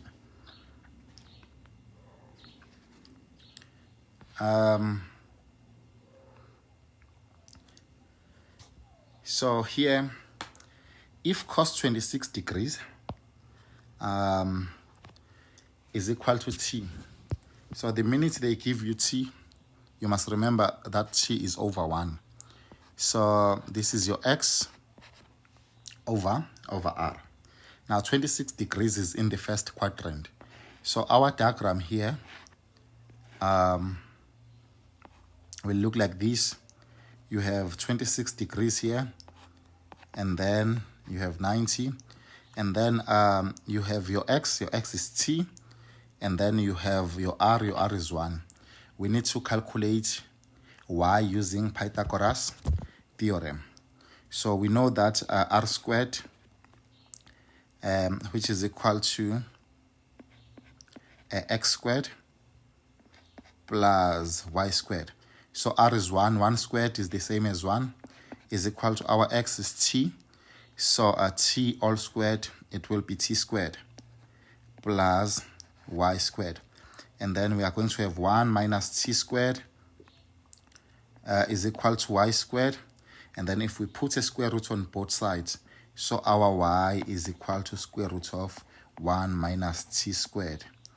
So our y is equal to square root of 1 minus t squared. Now, since we have our x, we have our y, we have our r, we can answer any question. So the first question here, we are given cos 334. We can already see that the angle is bigger than 90, so it has to be reduced. So this is the same as cos 334 is in the fourth quadrant. So it is 360 minus 26. Now, in the fourth quadrant, fortunate enough, cos is positive. So we are going to have cos 26. So now the definition of cos is x over r. What is our x here? X is t. What is our r? R is 1. So our answer is t. So even if you write t only, even if you do not write that over 1, it is fine. Cos 26 is equal to t. And then now number b, if we move to number b here, you can see again we have an angle that is negative. However, if we check this angle, it is smaller than 90. So any negative angle that is smaller than 90, we know that it is in the fourth quadrant. So now in the fourth quadrant, what is the sign of sine? The sign of sine is negative. So sine is negative in the fourth quadrant, so it's negative sine 26. Now this is negative. What is the definition of sine? Y over r, which is equal to negative. What is our y here? We have calculated y as the square root of 1 minus t squared over 1. So we are done with b. Let's move to c. So if we check c here, we are given sine 34. So remember, with your cofunctions, that 34 is the same as, you can write every time when you are given sine 34, you can always change it to cos 56. I prefer to work with 56. You can still work with 34 here. Now, you will then notice that 56 is the same as 30 plus 26. So I'm using 30 because 30 is a special angle. I'm using 26 because 26 is a given angle. So now, this can be written as cos into 30 plus 20 plus 26. Now, you can see that you have your A and B here. You cannot use reduction here. There is no 180, there is no 90, there is no 360. So it is not a reduction. It is a compound angle. So you need to expand. So cos, it is cos, sine change, and then sine. So we are going to have cos 30 multiplied by cos 26 minus, because with cos the sign will always change, sine 30 and then sine 26. Now what is cos 30? Cos 30 is a special angle which is root 3 over 2 multiplied by, what is cos 26? Cos 26 is given, it is t, minus, what is sine 30? Sine 30, it is 1 over 2 multiplied by, what is sine 26? Sine 26, remember sine is y over r, and then our y, we did calculate it as square root of 1 minus t squared, and then over 1. So if I can simplify this, I can write it as 2 and then root 3t minus square root of, okay, I can write it as 2 as my denominator, and then square root of 3 multiplied by t minus square root of 1 minus t squared. So here is your final answer. And then let's move to the next one, D. Now, again, we have angles that are bigger than, 90. Any angle that is bigger than 90 has to be reduced. So we are going to have a cos squared. 167 is in the second quadrant, so it is 180 minus. So it is 180 minus 13 minus, this is sine squared, and then for third quadrant, 180 plus 13. Now remember, if your exponent is an even number, the answer is always positive. So we are going to have positive cos squared 13 minus positive sine squared 13. Now we can see that this is a double angle. Remember cos 2x, cos 2x can be written as cos squared x minus sine squared x. So even cos squared x minus sine squared x can be written as cos 2x. So we can take this back to cos 2, but what is the angle now? Angle is no longer x, our angle is 13. So we have cos 2 multiplied by 13, and 2 multiplied by 13 will be 26. So we have cos 26. Now we know the definition of cos. It is x over r. So our x is t, our r is 1.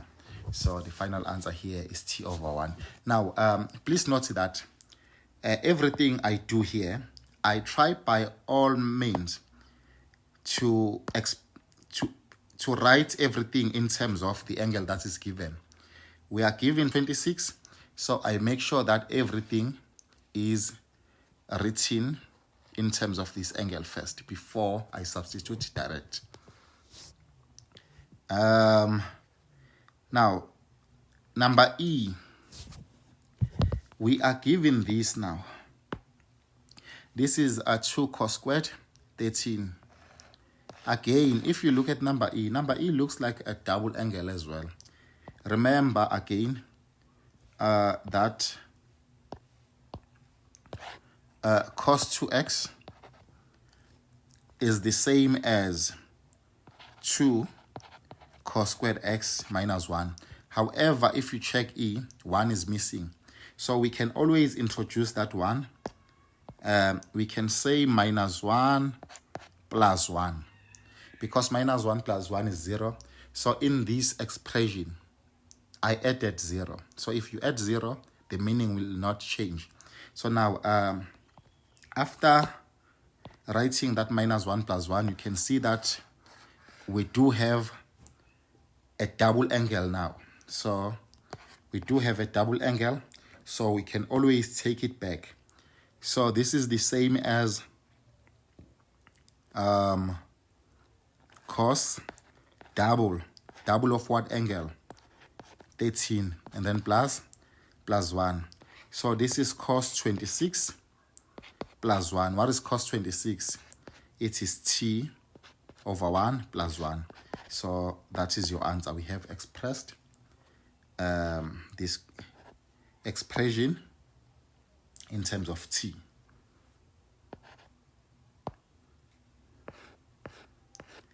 And then let's check number F. Okay, is it number F now? So let's check number F. Number F, we are given cos 13. So 13 is half of 26. So again, we are dealing with half angle. So half angle, we are going to say cos 26 is equal to 1 minus, not 1 minus, is equal to 2 cos squared 13 minus 1. Cos 2 or cos 26 is equal to, this is a double. So this is the same as cos, this is the same as cos 2 multiplied by 13 is equal to, that is why I'm saying this is a double. Now, from here, we know that our cos 26 is t. So this is t is equal to 2 cos squared 13 minus 1, and then transpose 1. So we are going to have t plus 1. We are going to have t plus 1 is equal to t plus 1 is equal to 2 is equal to 2 cos squared 13 divided by 2. So we will have t plus 1 all over 2 is equal to 2 cos squared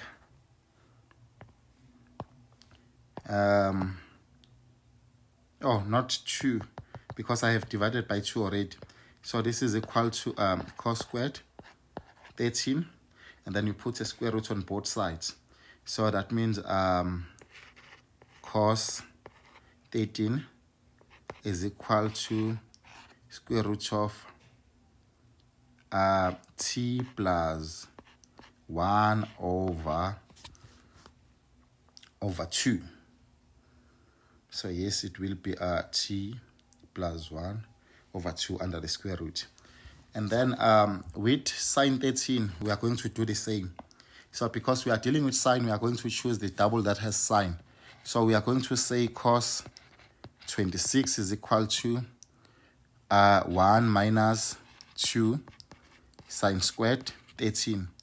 Now, what is cos 26? T is equal to 1 minus 2 sine squared 13. Take this to my left, take t to the right. So we are going to have 2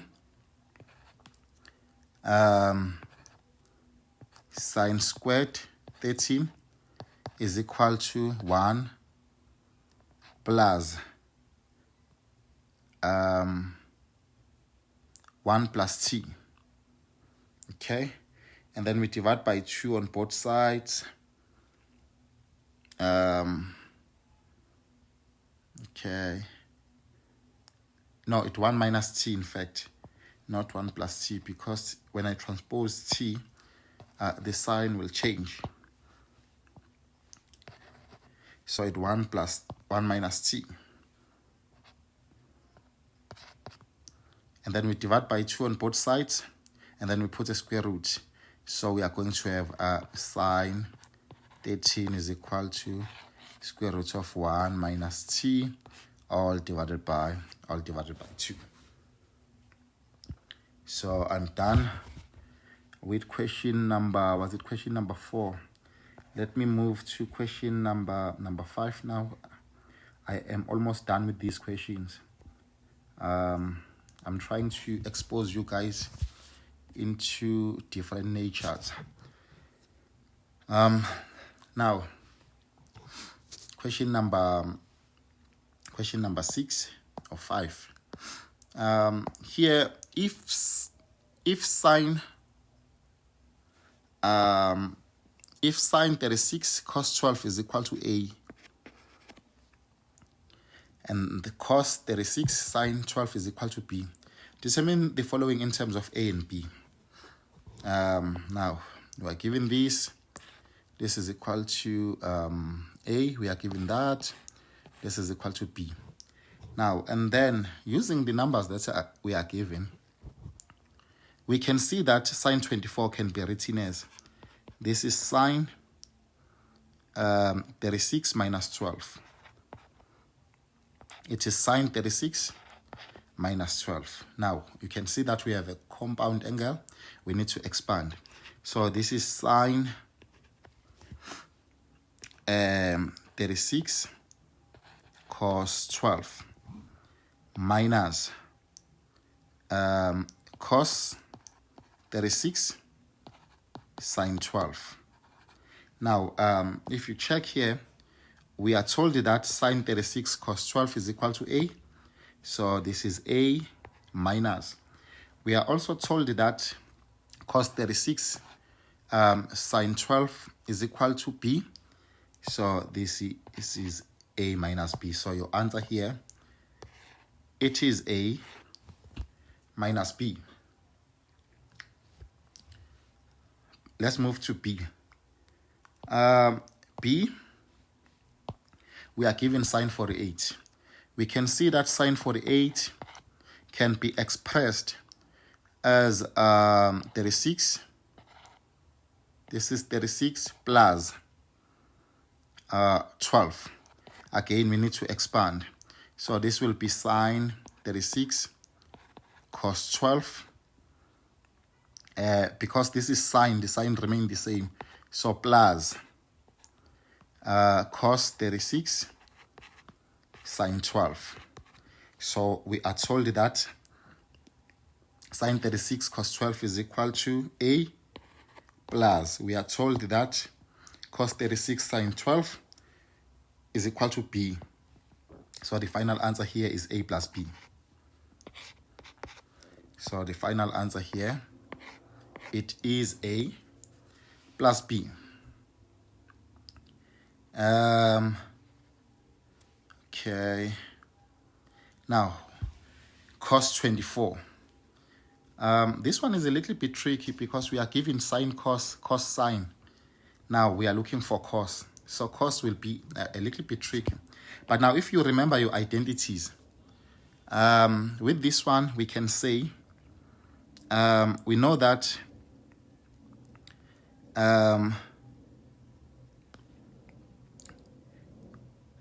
okay, because we have calculated sine 24, we know that cos squared 24 is the same as 1 minus sine squared 24. This is an identity. Now, from this, we can say this is 1 minus, we do have sine 24. We calculated our sine 24 as A minus B all squared. And then we are looking for cos 24, and then that means we need to put a square root on both sides. So this is cos squared 24. If I put a square root on both sides, I'm going to have a cos 24 is equal to square root of 1 minus A minus B all squared. We have expressed cos 24 in terms of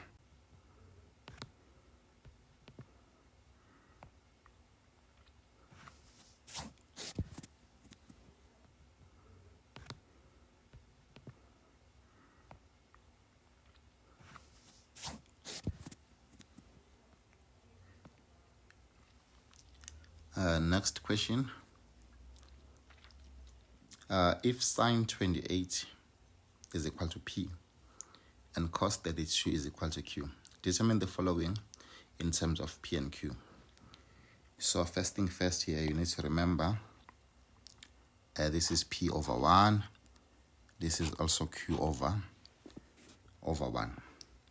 So now diagram at 28 degrees is in the first quadrant.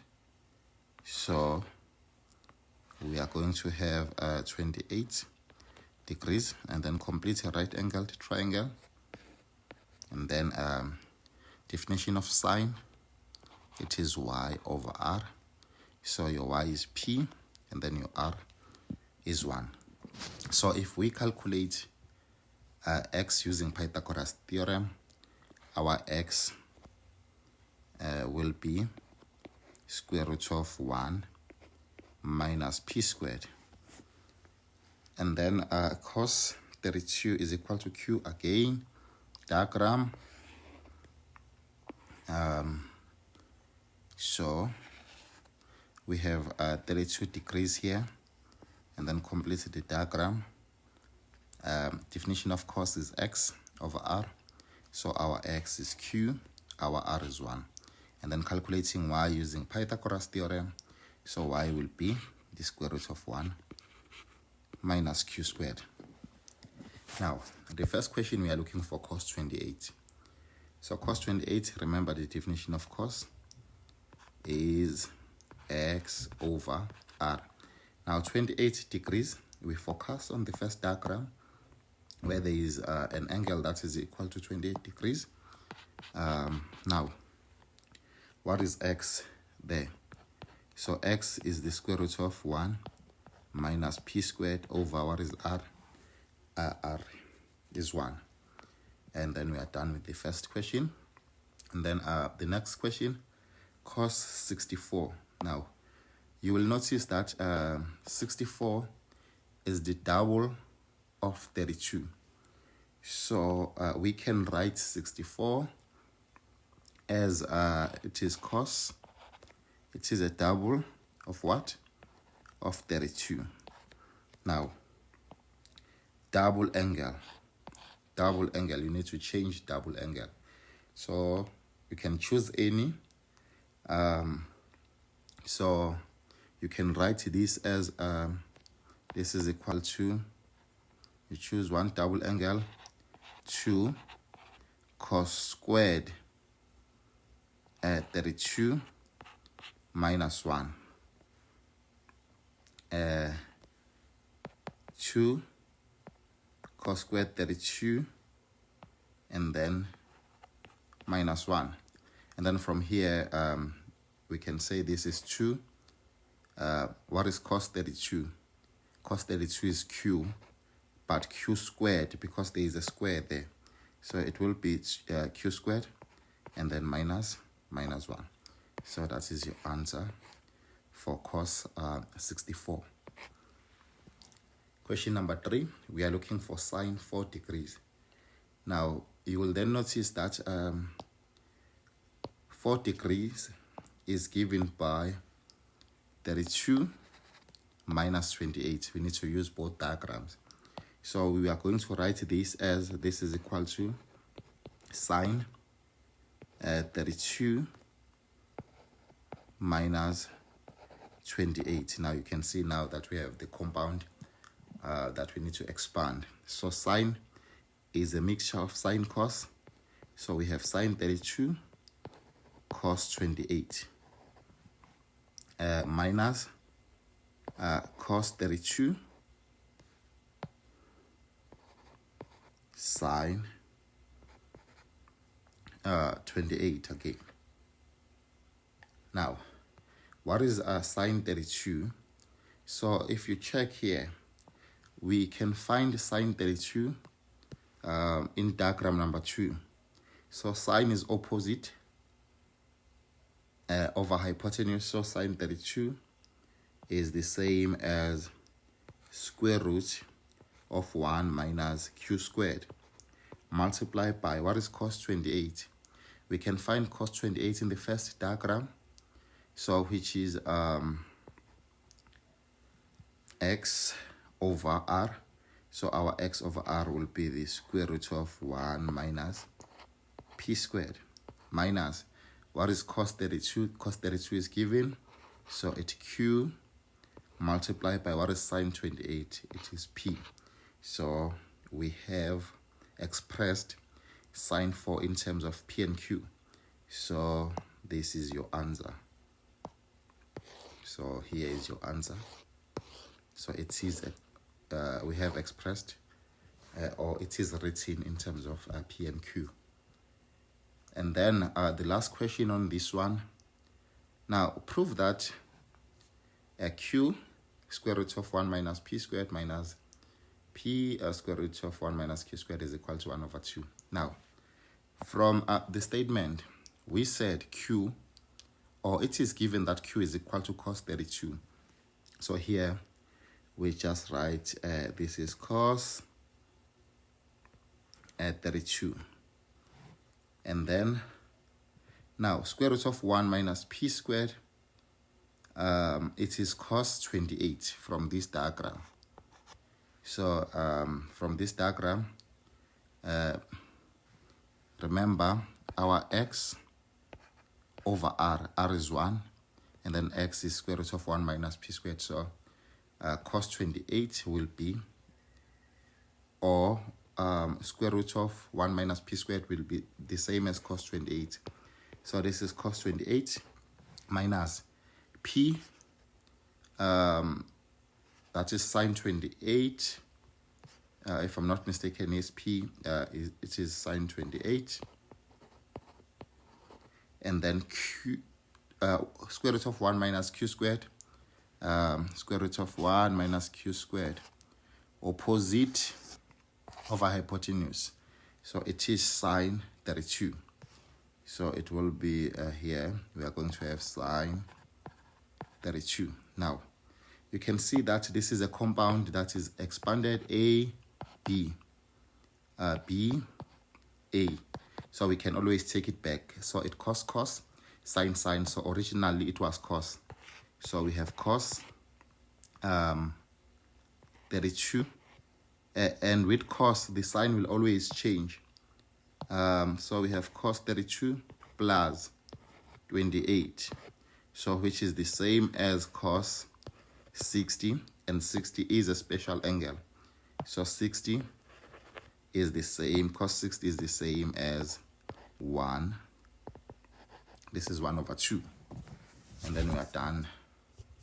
Now, last 2 questions, and then we are done with this video. So in the next video, I will focus on general solutions, proving the identities, and then I will also do a lot of questions from past papers. Now, last 2 questions, determine the value. So if they say the value, your answer must be numeric. So your answer must be a number of each of the following.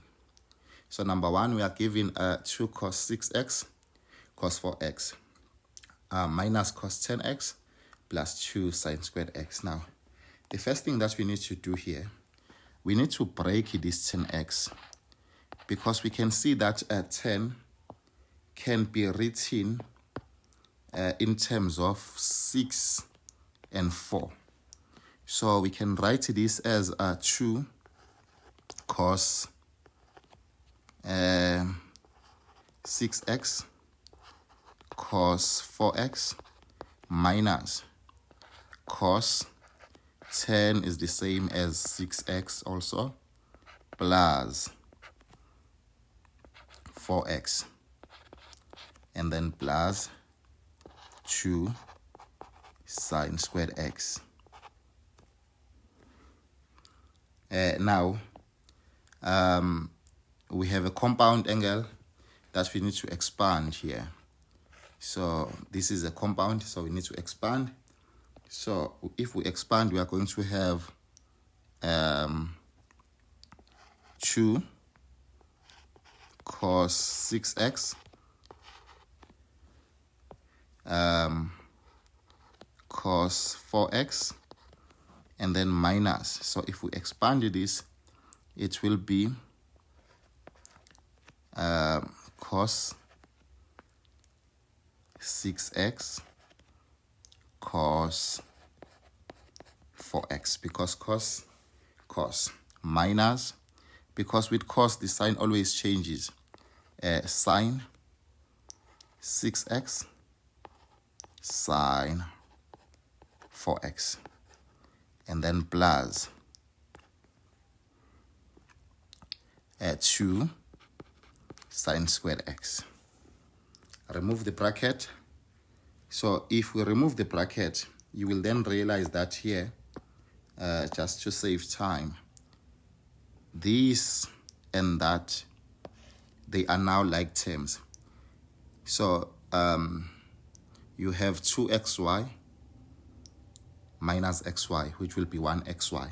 So I can just go straight and say, now we have a cos 6x cos 4x, and then negative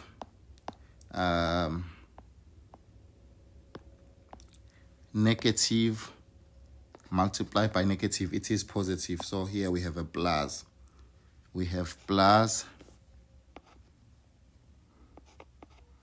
sine 6x sine 6x sine 4x. So we have sine 4x plus 2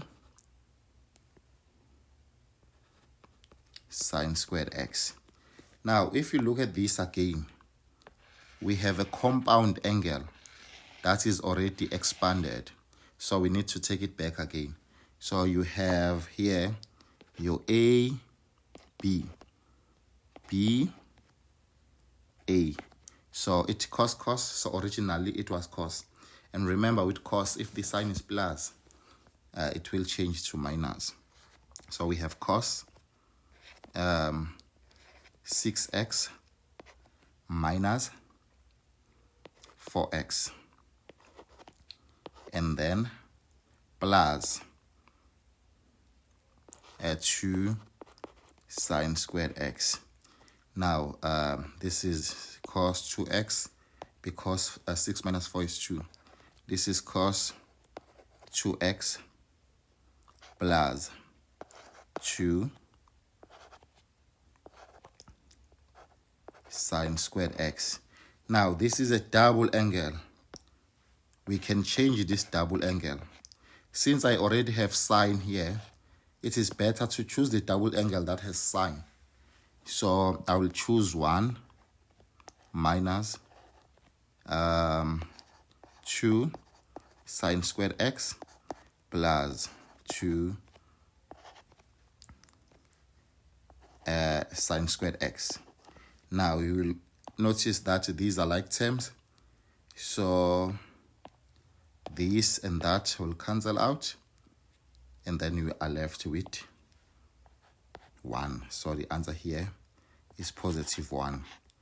So it is a value, because if they say to you, determine the value, your answer must be numeric. It must be a number. So the value of all this is equal to 1. And then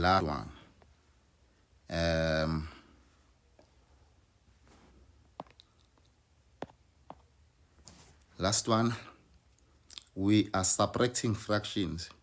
So if we subtract fractions, that means we need to take LCD. Remember, adding or subtraction of fractions, you need to take LCD. So the LCD here will be just sine x multiplied by cos x. Now we need to find our numerator. So the method that I prefer to find the numerator is to multiply each term by LCD. So that means to find the first term in the numerator, I will say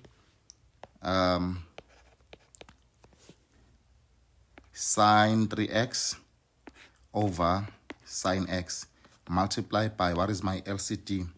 My LCD is sine x times cos x. Now, sin x and sin x will cancel out. So I will remain with this and that. So it will be sine 3x times cos x, and then minus. Now I have cos 3x over cos x multiplied by my LCD is sin x cos x. Now cos x and cos x will cancel out, so I will remain with cos 3x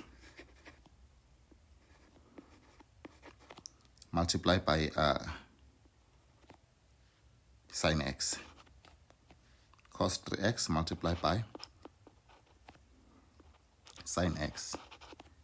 Now, if you check your numerator, you have again a compound that is already expanded. So this is your A, B. I mean, this is your AA, and then this is your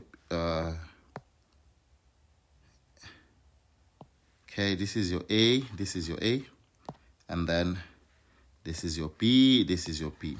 So you can see it is sine cos, it is a mixture. So originally it was sine. So this is sine into the first angle is 3x, and with sine, the sign remained the same, so it is minus x, all divided by sine x cos x. Now 3x minus x is 2x, so we have sine 2x all divided by sine x cos x. Now sine 2x is a double. You can always change a double. So sine 2x can be written as 2 sine x cos x all over sine x cos x. Now this and that cancels, so the final answer is 2. So now you have calculated the value. So remember, the value must be numerical. Now we are done with first part of trigonometry. So in the next video, I will be looking at general solution. I will be proving identities, and then I will do more of exam typical equations. Please do not forget to like, subscribe, share, comment if you want to, so it motivates me to make more videos. Thank you very much. I hope you enjoyed.